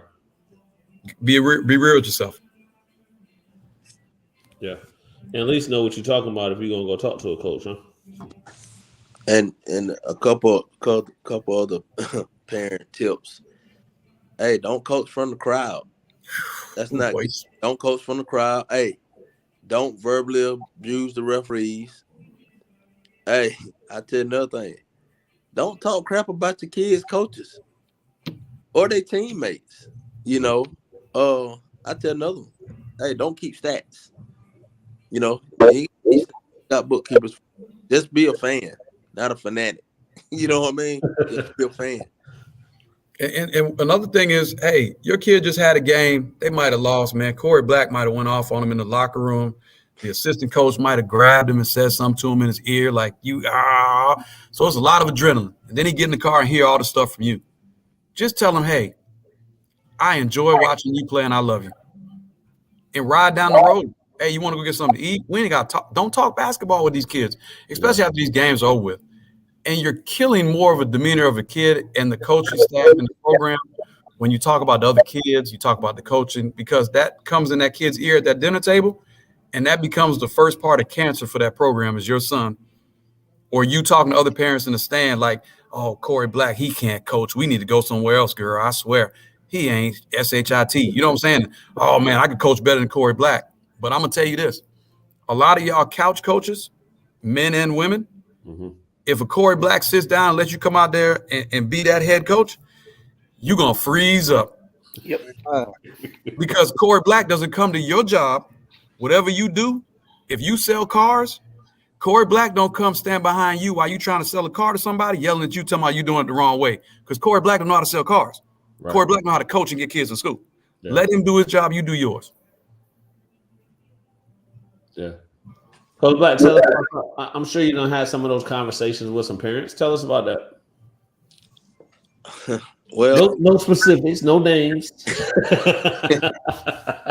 You know. He's trying to set you up, Coach. Yeah, man. You know, they know Coach Black. We just don't, you know. We could talk about, you know, as from a coach standpoint, I guess that's what you're asking, Coach, from yeah. From my parents. Well, you know, like I tell parents, we could talk about anything, everything. How's your son doing? Hope they're great. Academics all day long. But when it comes to playing, coaching strategy, we can't have that conversation. I block you, I delete you. You're zero to me when you cross that step. You can't do that to coaches. Right. And it's amazing, y'all. I'm also the athletic director, so I get all sports, all parents. Yeah. And I always start these meetings off. Hey, don't talk about playing time.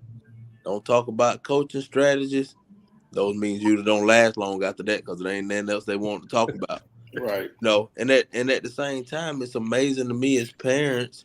Like, I have never went to one of my parents' hospital and told them how to do their job. I ain't never went to that lawyer office and told them how to do their job. I ain't never went to that bank and told them how to count their money. But it's amazing how parents will come to the coach and tell them who the best five be on the floor. And coaches always got to remember too now, coaches, it's a coaching tip for you. All parents want the 4 best players on the floor and they son. Yes, Baseball, they want the 8 best players and they son. Football, the best 10 players and they son. Or they, you know, so coaches remember that, but it's crazy. We just don't. I just don't deal with parents when it comes to talking about playing time and that stuff, because you know, nobody wants to deal with parents. And you know, and some parents think they can do it just because of high school. You know, even at the high school, middle school level, you know, don't do that. But I haven't seen a coach yet go to a parent job and tell them how to do their job. Right. They might need to start. I thought about it. Go ahead. I'm with you. Let me know when we're gonna meet up. I want to see this. Hey, but it's funny we're talking about that because I had a great friend, and I'm not gonna say where he coaches at. He don't coach in Georgia, but had a great friend. He came from the college level of coaching, got a high school team, man. And during the course of the year, his frustrations, he started like texting me and just calling and talking with us. And there's a couple of us in a little group chat. We all talking and everything. And he's like, hey, man, like these parents are destroying my program and killing me and talking bad about me and sending me text messages. I said, hey, man, dog, just it's going to be okay. It's going to be all right. We all reiterated that to him. One of the parents still going off on him. And next thing you know, he's in the district championship game because he let the man coach. Now y'all think, oh, now he's a great coach. So now you're trying to text him and tell him what a great coach he is. Right. I know you was dogging me 24 hours ago. Yeah. Like, don't do that. Like we said, no matter what, a coach probably spends more time with your child during the course of a school year than you do sometimes because the coach is there at school with them from 8 to 8. They have practice. The coach sometimes is bringing them home for you. The coach sometimes is feeding them. The coach is sometimes being their counselor. Y'all got to respect the fact that men and women are putting some of their families to the side for, if we do the math on a coaching supplement, it's pennies. Right. If you're dogging this person. And come on, man. We got to do better than that, people. Yeah. I would venture to say that most of the high school coaches are doing more for these kids outside of the court. And, you know what I mean? So it's not just on court stuff that they do. So that my hat go off. I did it for middle school just for a quick spell. And I was like, oh my God. I gotta deal with this. You did what at school today? I gotta deal with it. I can only imagine. And that's a 6-week program. High school, you go deep in the playoff, and that's 12, 13. You trying to keep kids focused off the court, in the classroom, at home. What's going on at home? Making sure everything is good to go. Yeah, my head goes off like that. Hey, and think about it. You talking about some state championship teams, yes, right? Or teams that are in the state playoffs. Watch how your circle becomes even bigger with your bandwagon fans, who now they following you all over the place and they telling your players how great they are and all this other stuff like this. So now you're dealing with even more.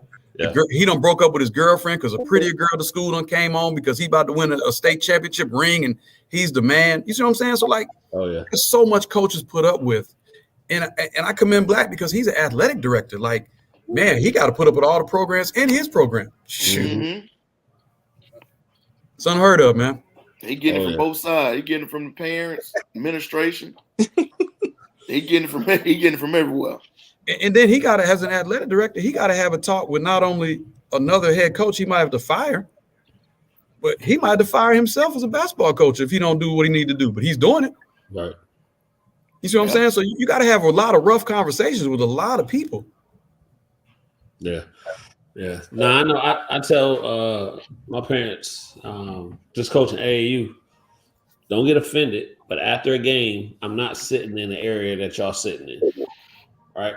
Because if we win, I don't need you to tell me good job. And if we lose, I don't need you to tell me what your strategy should be.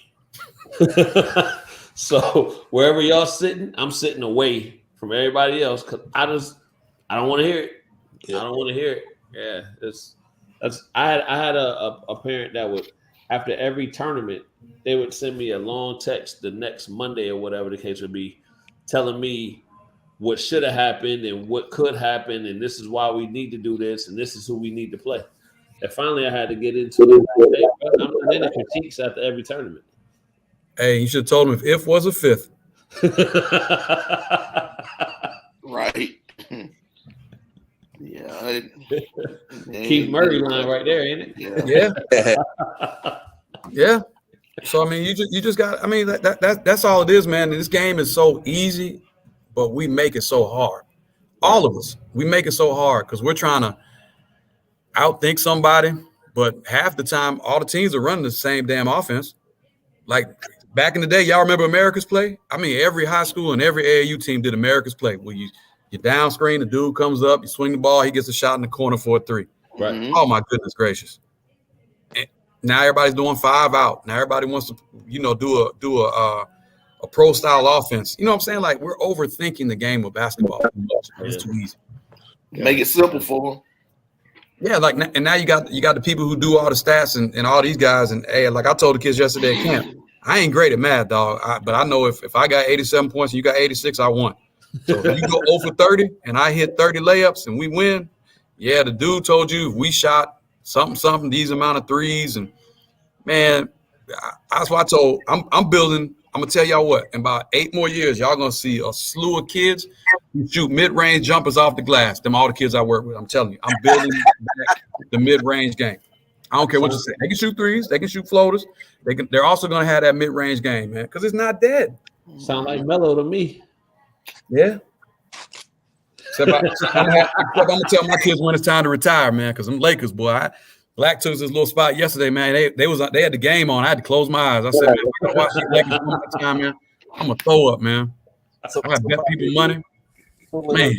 I seen it on IG. Like they need to stop telling about the Lakers and Knicks game. Like, don't even say it. Man, you know the Lakers playing tonight. They playing the Suns tonight. They got the Suns tonight. Gonna get blew out. Yeah, they down by 22. Yeah. So speaking of simple math, Coach, there was some math problems in one of the state tournaments games. So what's been the word around the basketball community? And I know I seen both sides of it. Some feel they should have corrected the issue, and the people who've been around basketball, the GHSA ain't gonna change nothing. It is what it is. What's your take? Black, you want to take it? Or you want me to take it first? You go ahead. Oh, because you're not gonna say nothing yet. Throw Cam under the bus, man. So I feel bad for the team we're talking about who lost. I feel bad for them. I mean, it was a couple of debacles in the state tournament this year. Yeah. So the GSSA has to do a better job. But we all jumping on the GSSA, but they only got like 8 or 9 employees. So how are these employees going to be these representatives going to be at all these games? Because there's just too many games going on where they can't have somebody there. So, but somebody should have been there. For the coaches, I probably would have. I don't know if he did it or not. I would have told the referees though as soon as we got ready to go to that overtime, like I'm playing this game in dispute, and we're gonna have to figure something out. So from what I understand, I guess when it was identified, the game came to a stop as soon as it was identified, and they all tried to. And they were like, no, we got to go off the official books. Yeah, you do got to go off the official book. But the problem is, a lot of these times when you go in these high schools, who's your official scorekeeper? Some of these are the young guys or young girls or the managers of the team. Right. And it's hard. It's hard for a child when a game is going on. Like Coach Black said, you got referees yelling at you. You got the fans yelling at you. You may put the wrong 2 points for the wrong kid, and the parents are yelling at you. Now, that's my son's point. You see what I'm saying? So, like, they're now a 16, 15, 14-year-old young lady or young man is now nervous, and they're just trying to just do whatever because the game is going and they're looking. So they got to put somebody in place to, hey, this is a scorekeeper. This who's going to make it happen. Because a couple of years ago when I was coaching at Douglas County, we lost a Sweet 16 game and came back from 30 because our clock keeper went to sleep. And it was 8 seconds left, and the kid got a 3 off because our clock keeper was watching the game instead of hitting the clock. So the referee even came and told us, hey, man, if the clock would have been the right time, I couldn't have called the 3, but I had to go by the clock. And you talk about a locker room of kids who was hurt. Right. But I can't say nothing because the referee is correct at this time. So they did what they had to do as far as saying this we're going by the book because that's what they're supposed to do. So it hurts both sides because now people are saying that, this team shouldn't have won the state title. This team lost over this, but I hate it. But I guess does it make it even worse? And I guess you got to give GSHA their props for at least coming out and admitting, this other team should have won. What does that do? It hurts the kids more. But I'll let you guys answer that though. I think it hurts the kids more, man, for you to identify that, hey, you won, but you still don't allow this team Like, Right. that would hurt more. Yeah, I feel bad for him. I'm gonna say this, y'all. I don't think what's not getting enough talked about is these shot clocks coming, and you're really finna have some issues. Yep. Expound on that, Coach. You can have some coaching issues too. That too. But who's gonna be able to coach under that shot clock? Because boy, you can't run a stall offense now. Also, no. Yeah, I just think now you putting a whole nother dynamic to the game with that shot clock. Somebody over there controlling that clock. Yeah. And let's be honest, everybody ain't gonna be trained on it. No. Because this next year, everybody playing with them, right? Everybody playing with it now. You talking about some places that you say shot clock, they don't even know what the hell that is still. Right. So think about it. It's some games, man, that's going it could get ugly. And what's sad about it, y'all, the adults put people in a position to be ready for it. We ain't did any trainings on it. I haven't seen anything about people training for that shot clock. But what's gonna happen? Go ahead, Coach. Yeah. I think it is. I think it is a training you have to go through. Yeah, online. Online. But physically, you're right. We need more than that, Coach. Than damn anybody can YouTube some, but we need some real people that gonna run the damn shot clock. Y'all all need to meet right here in Macon. Hell no, we're not going to Atlanta. Meet right here.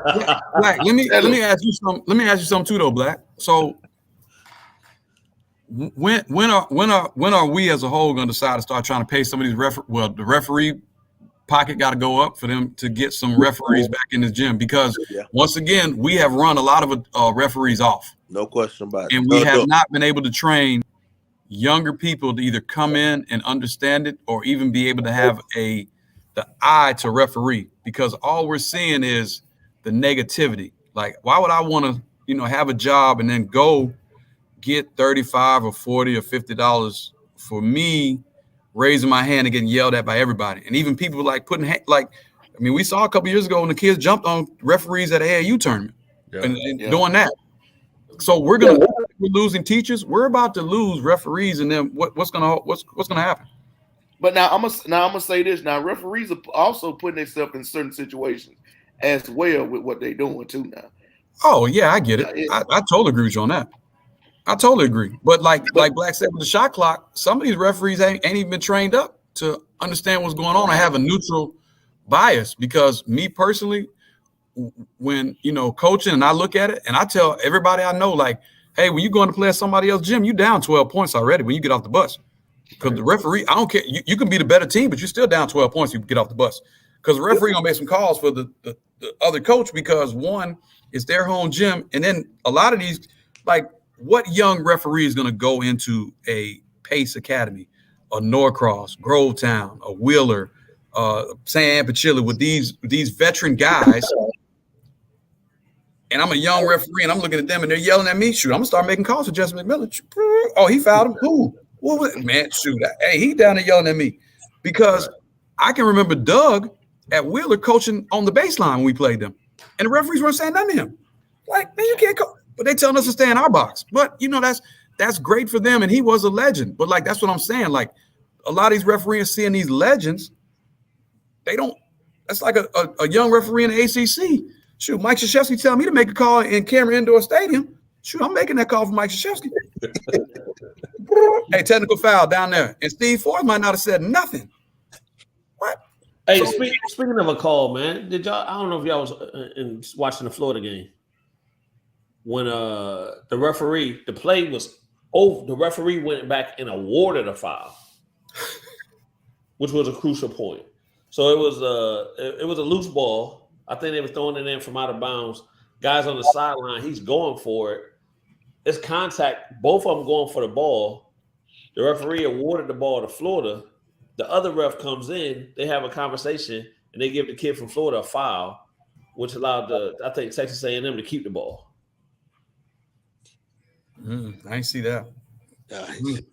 But like the play was, I mean, the whistle blew. Okay, Florida's ball, and then you turn around and then come back, and then they didn't go to the monitor review. They went to the monitor to look at the time, but they changed the call after the call had been played.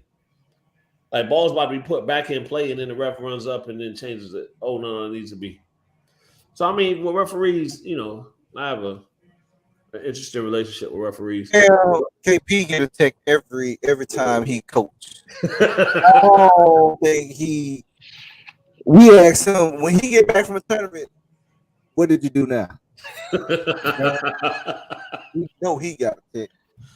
That's crazy. I get it though, but I mean, like, who's holding the referees accountable? That's the only thing I say. All right. A lot of times the referees are the ones getting paid, and so who's holding you accountable? Correct. You can be as horrible as you want to be. Who's holding you accountable? I tell another KP, and I tell these referees all the time right here. I say, I don't never hear y'all ask for no film. Think about it. The coaches go watch film. We tell the players to go watch film. Right. Why the ref don't never say, I got one ref that asked for the film. But after that, I don't never hear no ref say, Coach, you send me that film so I can work on my game. Right. They don't have to. They ain't got to get better. Guess what? We got a shortage of refs again. And like you said, and they gonna wake up tomorrow, go to work, and go ref the next game. Oh yeah. Yeah. And I know it's a tough job, right? And you're gonna have human error. I'm with it. But when it's the referee that's on my side is the one calling all the calls, and the referee that's going back down the court, and I'm like, man, hey ref, coach, that's his zone. I can't call out of his zone. I can't. Well, flip then. I need you to flip because I need you to see something that I'm seeing. Yeah, or you look up and the foul count is like 10-3, and you said something, then you look up again, it's like 10-7. They're just making calls to make you not say anything anymore because now, coach, look at the scoreboard. It's foul count 10-7. It's almost even. Oh yeah. My favorite line is we play in zone and they play in man. How can the foul count be that way? Yeah, I tell you this, the gas prices keep going up. You ain't gonna have no refs next year. Yeah, you're right. You're right. But Black, you're right though. Like I haven't really do they still do the clinics for referees and everything? Like they have to go? Yeah, I think they do. Or do they still do something where they don't have to go, but referees are trying to go to get better? Because everybody's trying to better their game. And the game of basketball is just going to continue to get better. Everybody has to up their game. Right. Yeah, I think they still do the clinics, but I'm just saying. Yeah, but teams go to clinics in the summer too. But through the season, we still watching film, working on our game too. But referees don't never work on them. Yeah, but on the flip side of that too, though, I tell a lot of people, the referee ain't missed them 17 free throws. That's true. Talk about it. Yeah. Yeah, he ain't turned the ball over 20 times. So is these live periods, is it going to be beneficial for these live periods to have a shot clock? Anybody talk about that? Know anything about that? No. I ain't heard anything about. I think. Yeah. I don't know. I'm pretty sure Sean probably have a gym with a shot clock. A court with a shot clock on it. He usually do it the right way. I bet he's already thinking forward on that. Probably having one gym with shot clock in it for at least. Yeah. That'll help transitioning, and with not just with the kids, but with the refs, as we know. Yeah, and the keepers, shot clock keepers. Yeah, because a couple of my guys who ref them tell them they gotta get back in shape because that you're gonna be running up and down a whole lot now. You can't walk up that court and wait on that 5 out 35 passes. Hey, some of these score tables gonna have to get a little bigger too, cause there ain't really a whole lot of room for anybody else to get up there. Right. Oh yeah. Right about that. Yeah. So somebody else gonna have to, y'all know. Yeah, you're right. But it was a good thing yesterday, a good thing today too, Chris. I didn't get to go over there, but it amazes me the amount of talent all over the state of Georgia with these kids. And I told the kids yesterday, it's amazing for me to sit back too, because I love going to these high school games and watching these coaches coach. Mm-hmm. A lot of these dudes are very knowledgeable who don't get enough credit because once again, we talk about the same 5, 6, 7, or 8 guys who I highly respect too. But there's some guys down in South Georgia and way down there in Valdosta and everywhere else like that. And some guys up in North Georgia who can really coach this game of basketball. Yeah. So, man, I think the goal is to kind of get, and both of y'all have alluded to it, kind of get everybody on the same page. How that's going to happen, when that's going to happen, who knows, right? But I know we'll keep pushing whatever we can do to try to help that happen. I think a lot of egos got to get out of the way. I think a lot of that stuff has to happen first, but it is what it is. Let me ask you this though, because like, you know, to me, I don't know anything about like the beef that go on. Like, you know, PB tweeting like he's a South Georgia kid and he's an Atlanta kid, and also I don't get into all that. I don't know nothing about these beefs. But I think we all need to come to the table. All of us. No, 100%, right? So I think, and of course, shout out to Wasey, man, Big Wasey. He does an excellent job of promoting kids in this area, right? We need what he's doing. So we're just kind of following his footsteps. You know what I mean? In that same vein, because we're gonna keep it a G. We don't get the respect up there, right? Because it's not sexy to talk to them. We don't get people coming down from Metro down here watching games, right? I just seen on Twitter it's the whole conversation about moving the championship games out of Macon. That's every year.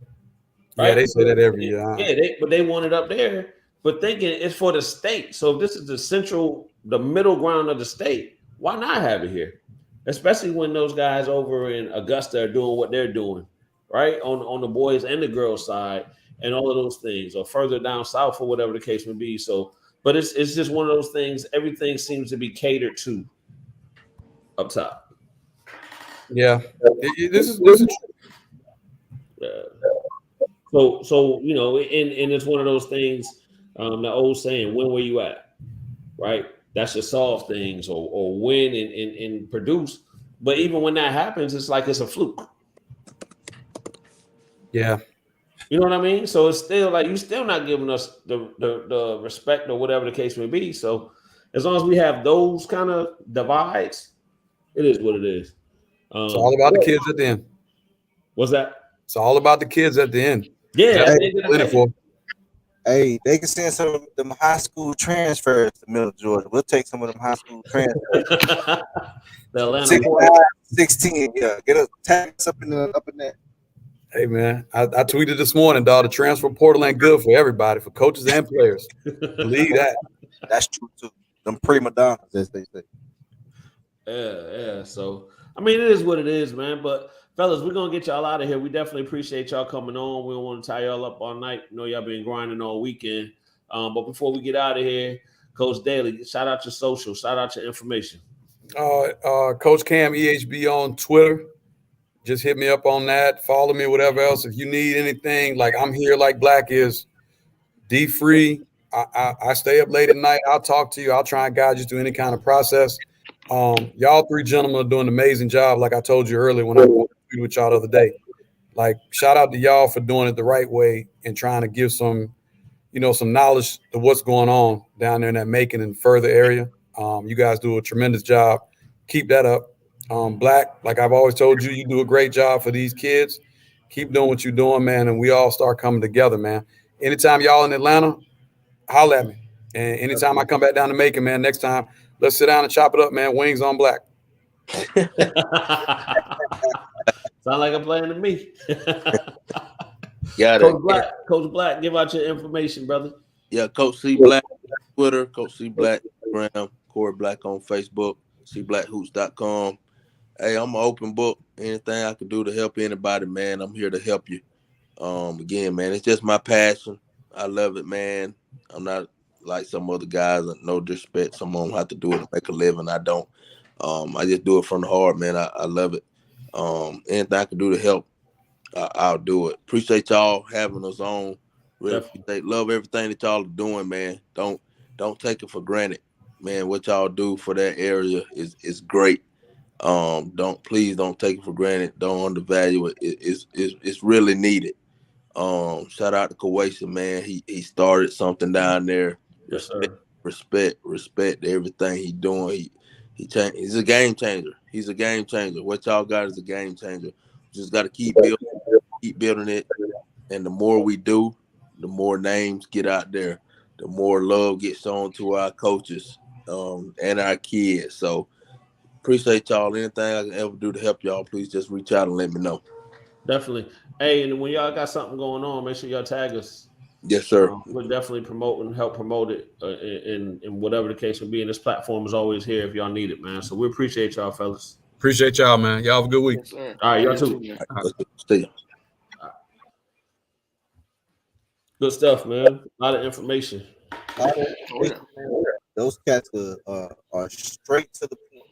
Hey, ain't no sugarcoat nothing. Yeah. Love it. And the thing that I just appreciate about that interview, man, is that these are things that are being repeated, right? So for our viewers, you're hearing these same things from various different levels. So it's one of those things where you have to take heed, or I hope you would have to take heed to understand, man, like this process it's not difficult. Right. The process is not difficult. The ingredients are the same. Now it's just a matter of how much you're willing to put into it to get something out of it. So like a lot of things in life. So yeah, definitely salute to those guys for coming on, man. Big stuff for us. Man, I'm gonna say this before we move on. Man, Phoenix might score 160 tonight. Yeah, there he got 71 points in the second quarter. Yeah, They were down. They were down. What's the scope right now? At 71-47. 73-47. Oh, Got fast, man. They don't play no defense, man. Now it was two possessions. LeBron was standing out. Look at that, man. Always rebound. They play no defense, man. It's terrible. What Melo do? Shooting the ball over the rim. I'm sure Melo is being efficient like he always is. Man, Melo on the bench. That's what will come. I told y'all earlier, man, I was sad, man. You cats played Houston, and them young boys came out and said, yeah, the game plan was to go at Melo. I said, hold up, bro. Go right at Melo. So that joke said ISO Melo. Them jokers said ISO Melo, man. Good Lord. Christopher what's his name? Oh, Christopher, I know who you talking about. My bad, that went to Arizona State. Yeah. I can think But yeah, man, Corry Black and Coach Dailey, man, gave some great gems. And they straightforward and tell it like it is. I mean, they see a bunch of this stuff pretty much the same way that we see it. Tons of it. Yeah. Yeah, man. And they've been doing it for a long time. So they have deep roots in Georgia, not just Georgia basketball, but basketball as a whole. So they understand. They see what's going on in the community. They are influencers, right? So man, take heed to what they're saying, because a lot of stuff that they're saying, we're telling you the same thing. Right? Sometimes, like Coach Pete was saying, sometimes y'all need to hear it from a different voice. Yeah. Different ways and take advantage of opportunities. I mean, that can't be in our own backyard. And we've seen a good handful of kids that we recognize from our area. I think should have been flooded out with just middle Georgia kids. Middle Georgia kids. Well, you got to think. You got to think too. You got a lot of kids, handlers, or whatever, that are not getting these kids this information. About a Corry Black camp, and don't go over there because he might talk to such and such, or he might associate with such and such. So we're not gonna go to that camp, and just. But this is my thing. If you're in it for the kid, like you say you are, then that's an opportunity for this kid to get a scholarship, to be in front of college coaches. That's what you want at the end of the day, right? College coaches sitting in the gym, Right. on the front row. Well, so this is a question. If your handler does not know who Corry Black is, maybe you need to reevaluate. And you in Facts.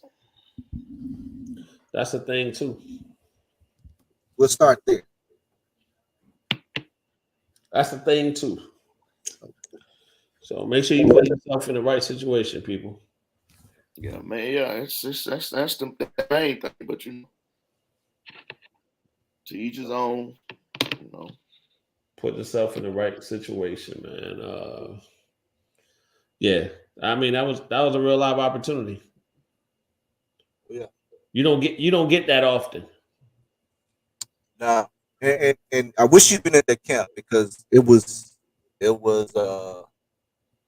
very open, very honest conversations, real conversations that was happening, and nuggets that was being dropped there in that camp that you could have utilized, and some good basketball and some good competition as well. So,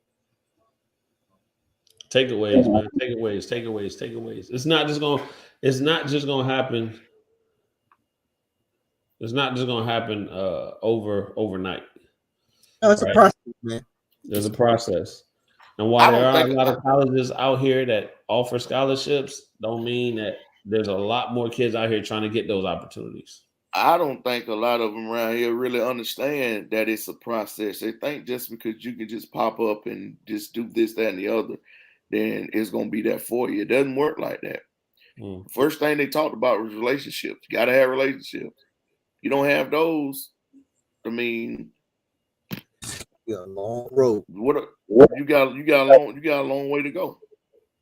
So I mean, I don't know, man. People will figure it out. And I hope they don't figure it out too late. Yeah, hope they'll figure it out. I hope it's not too late. I hope it's not, man. I hope we helping people understand this process a little bit. Yeah, I enjoyed it. I've seen enough for what I wanted to see. I was there as a parent. Seen enough for what I needed to see. It was good competition. I was just looking for my son to compete. He did just that. So, it's all right to challenge your kids. Challenge them. Give them those conversations. There go Dr. Love. Dr. Love, that's what I told him. Watch out for what? Watch out for what, Dr. Love? We done beat that man. We beat him twice. We done beat him twice. How many more times we beat that man? Tom Brady needs to watch out for us. Hey, Tat. Huh? You know what I'm starting to realize? What? We can't talk to Charles about music, and we can't talk to Charles about football. No, don't talk to him. Don't say nothing about Polo G, and don't say nothing about the Rams, bro. But y'all, man, that joke like to get physical, boy. You start talking about real quick. Just don't even say nothing about it, man. Hey, real quick. See how her voice changed? Yeah. Hey, real quick before we go, because I know Charles gonna get out of here in about 2 minutes. Yeah. Man, I'm trying to figure out this AJ and Kaylin stuff, man. Oh yeah. Yeah. What is it? What, a night to go on, or? Yeah, man, I'm trying to figure out a date for him. Man. So for those of you who may not know, AJ and Kaylin are Coach Tat's children, and they're coming out with their own podcast to be doing interviews and just talking that talk. So he's trying to finalize the situation a little bit. So he need a date, and y'all come up with a name yet? Yeah, we got a little flyer. We got all that. No. Whose name is first? Kaylin's name is first. I'm gonna tell you about what AJ said too, and just talking to them too, man, and they just argued about it, and Kaylin and AJ, or AJ and Kaylin, Well, AJ got mad because Kaylin name was first, and Kaylin wanted her name first, and AJ wanted his name first. Well, AJ turned to tell Kaylin that he is most famous than she is, that more famous than she is, so his name needs to be first. And AJ say check his views on YouTube. AJ got receipt. AJ got receipt. Man. Yeah, he say check his views on YouTube. So I don't know, man. But just try to come up with their stuff, man. And I think it's gonna be good for them. So her name should go first. Huh? Oh, they didn't do it. They didn't do it. They didn't do it today. I'm gonna make sure they do it tomorrow, Dr. Love. They didn't do it today. I'm gonna make sure they do it tomorrow. So hold on. Speaking of some competition, though, we had our own Charles G. Yeah. Take on Jerron. We gonna say his last name? They said don't say it. Neville said don't say it last name. Yeah, because she don't know. I tell you that I ain't one young De Niro. I ain't good challenging no young bucks. I can tell you that. I came home to feel good. Do you shut him down, Charles? I ain't built like that no more, bro. Dr. Love, Jordan challenged one of them young bucks. 1v1. He ended up winning 3-1 though. He ended up winning 3-1. Yeah, 3. But I was tired in the joker, boy. he was breathing hard now. Yeah. If y'all smart, I'm gonna tell y'all a secret. If y'all smart, say the game going to 10. I ain't gonna do nothing. We go to 1 or 2, I might have a shot. Gain to 5. Hey man, Bruce tripping, ain't it? Did the Commodores get their QB for the future? They got Wentz. Of course, went 17-0, my boy. 17-0, and we went in the Super Bowl. He'll be like 5-0. He'll be like real football? Or you're doing fantasy league? You doing fantasy? No, we went in the Super Bowl. We went in the Super Bowl, brother. I'm telling you, get a backup QB this year. No,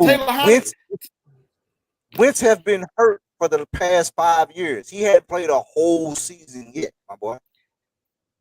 Only thing we need him to do is get us to the playoffs, and Taylor Heineke will finish it off, just like Nick Foles did in Philadelphia. No. So, what was your thoughts on Wentz when he played in Philly?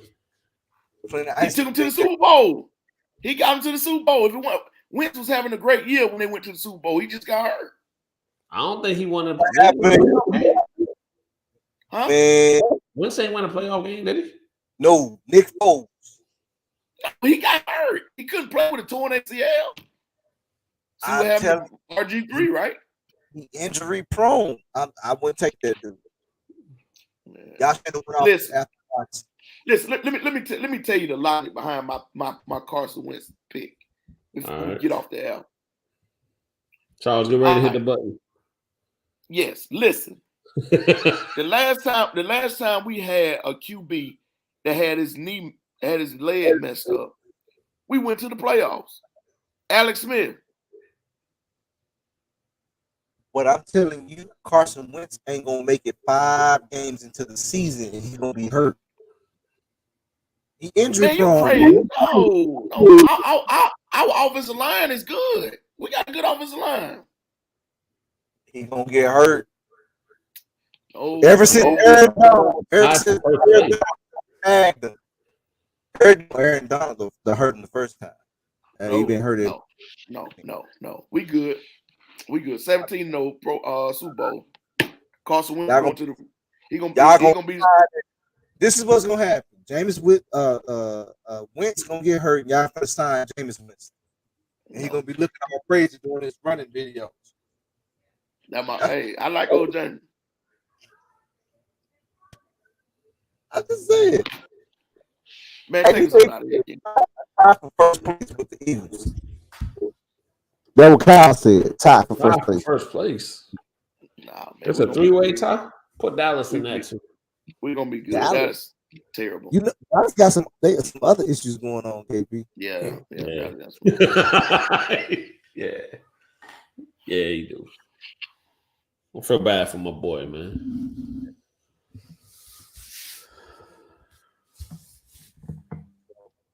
Hey, so the that was a weird pause. So the what's it called? Drop the NCAA. Who y'all got? Who you rocking with, Charles? The NCAA. I seen the brackets drop. They just dropped. Yeah. Who do I like? Mm-hmm. I don't know. I gotta look at the brackets. I ain't really look at the brackets. I gotta see who matched up in the same bracket. But I like Baylor. Baylor plays hard. Man, Deshaun Watson, dude. Deshaun might end up in Miami. After all. They said what's called looking at him. Who? Ain't the Panthers? The Saints? Oh well, yeah. The He might end up in Carolina or Miami. The Saints heavy on. He probably on. The Saints trying to get him.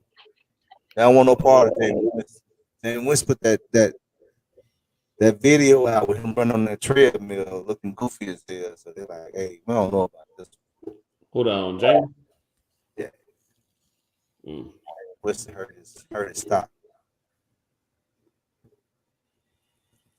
Favorite rarely wins in the NCAA. Yeah, that's true. I don't know. I like the dude Blue Devil, Coach K going out on top. Nah, I don't see it. I like Baylor, man. It's hard. I'm gonna say somebody from the SEC.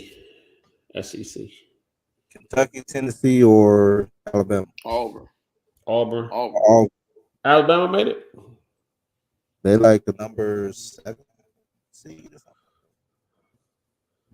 I can see the SEC or Tennessee pretty tough. Mm. You ain't sold on them? No, I ain't sold on them. Georgia State lost off the upset. Who they got in the first round? I gotta see the bracket, man. They got Gonzaga. Georgia State? Gonzaga right off the rip. Who the overall number 1? Gonzaga? I don't know, but they got Gonzaga right off the bat. Golly. There they go. Be no one from the Star Big East. I don't know. Syracuse and ACC. Yeah, but I'm old Big East, man. Georgetown and all them. St. John's. Nah, I was rooting for St. John's. I don't think they made it. Who else? Yeah, I don't even know who's in the Big East no more, man. Since they done changed that thing up. Creighton. I think Creighton's in the Big East, aren't they? I think it might be. Is it Creighton? I think Creighton's in there. I like Providence. Providence looks pretty good. Yeah, there you go. Yeah, I like a lot of things, man. I'm just gonna sit back and enjoy the show, as they say. And that starts Tuesday, right? Yeah. With the playing game or the first 4 hours or whatever. Yeah. Yeah. Well, that's a good thing. I mean, that's the goodness about March Madness in this tournament, man. It's difficult, to predict anybody. Yeah. Charles, first tournament is coming up weekend, brother. You excited? I am, man. So always excited for these kids to get out and compete at a high level. Man. Sean does a good job. So we'll be going to the battleground. So Sean does a good job of putting competition together for these kids. And I don't. Yeah, I know me, man. I want to win, but like you say, it ain't about the wins and losses. Man. It's about these kids gaining experience and learning something. So I'm excited about that. Yeah. Your question. Yep. We will be in Nashville. Tat, your first tournament coming up this weekend too, right? Yeah, man. We'll be at the opening on the radar up in I think we're in Alpharetta. think Sean got 2 events going on at the same time. Battleground and the opening. So we'll be up there, man. Kids been working hard, so finally get to go against somebody else, and we're gonna try to, like, I mean, as Charles say, we want to win, but it ain't about wins or losses for us during the summer. It's about getting better and take advantage of every opportunity. Getting those reps. Yeah. Yeah. Yeah. I'm excited about this weekend, man. Yeah, you be in Nashville with me, KP. Yeah, we'll be up there causing ruckus. Yep. How far is Nashville from here? About 5 hours. But the good thing is, time. It was snowing up there this weekend, so I hope that get all cleared up before next weekend. I can't make no promises, but I'm with you. I don't need no snow. I will be going downtown to listen to some live country music and get some Nashville barbecue. Ain't that Cashville, Tennessee? I'm gonna go holler at my boy Buck. Yeah, young Go Buck. on to holler at young Buck. Yeah, you by yourself on that one. I go listen to young Buck out there, out there. Hey, don't they got what Nashville famous for? They got some barbecue or something? It don't matter. Yeah. Barbecue. And we're gonna be 4 for 4 in this weekend, my boy. Nashville is famous for barbecue and country music. Yeah, 4 for 4. Live country. I ain't gonna lie though, man. I can listen to live country music. I really can. Like on the radio, country music is different. Live country music with a whiskey and a cigar. Well, I'm in hog head with some barbecue. I ain't moving, KP. Just saying, bro. Over 40. 40 and over. Hey, so we can't talk about country music with Charles either. He's gonna get upset. No. Only country song I really like is Tennessee. With Chris Staples. What about The Devil Came Down to Georgia? Charlie Daniels. I don't know Charlie Daniels. I only know a few country songs. Charlie Daniels, that dude, man. I'm telling you. I believe, like, if I hear it live, I hear somebody sing it live. Like, Charlie Daniels play a mean fiddle, boy. But it's the same thing with blues, man. So blues ain't the same on the radio as it is live. Yeah. Right. It hit there. I can't explain it. Charlie Daniels. That's bad, man. Phoenix got 79 points at the half, 23 assists, 3 turnovers, 23 fast break points, and 44 points in the paint. So the Lakers ain't making the playoffs. Man, the Lakers got 8 assists and 12 turnovers. That's a question, though. Would the Lakers make the playoffs? Would they get a play-in game? I guess that might be the play-in game. It might be the play-in game, but this is just ridiculous, man. Hey, what's up? Let me ask you this, and we can get out of here after this. But Westbrook, right? Everything that's going on with Westbrook, and I'm not talking about the personal stuff because I don't think it can spill over into that from on the court, basketball wise. But just his comment of he didn't have any expectations. Do you think he was just talking the talk, or do you think he really came in there like, well, I don't have no expectations? Man, I don't know. I'm really. If so, is that acceptable? Man, I don't really. They need to do something. They getting killed, man. When I heard that, I'm like, no expectations, my boy. That's kind of weird.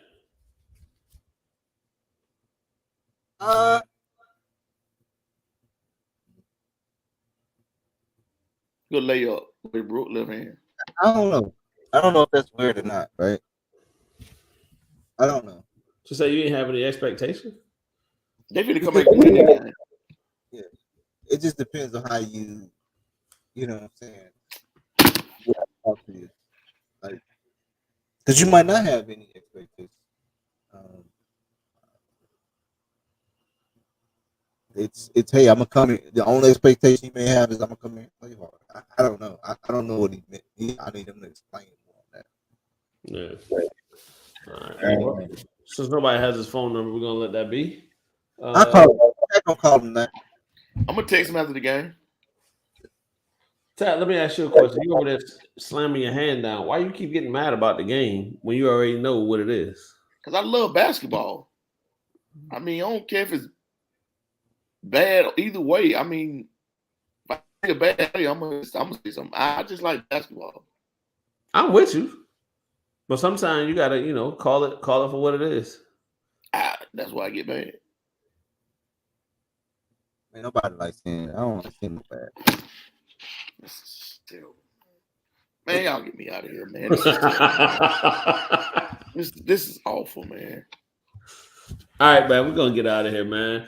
Hey, as always, man, we appreciate all the viewers for interacting and checking us out, man, and supporting the process and the movement.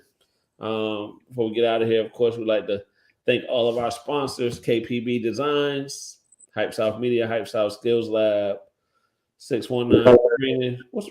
Charles, why you smelling like that? Happy Hydro, Braids by Bryant, Shots by Cubby Lee. Who else? Who am I missing? Am I missing anybody? I don't think so. Did I hit everybody? I think you did. I need to write them down, man. My memory ain't what it used to be. So anyway, we out of here, man. Appreciate you. Charles is waiting to hit that button. Tat's getting frustrated. So I'm going to prolong this just a little bit longer so we can all see their pain and agony. No, I'm just kidding. We out of here. Peace.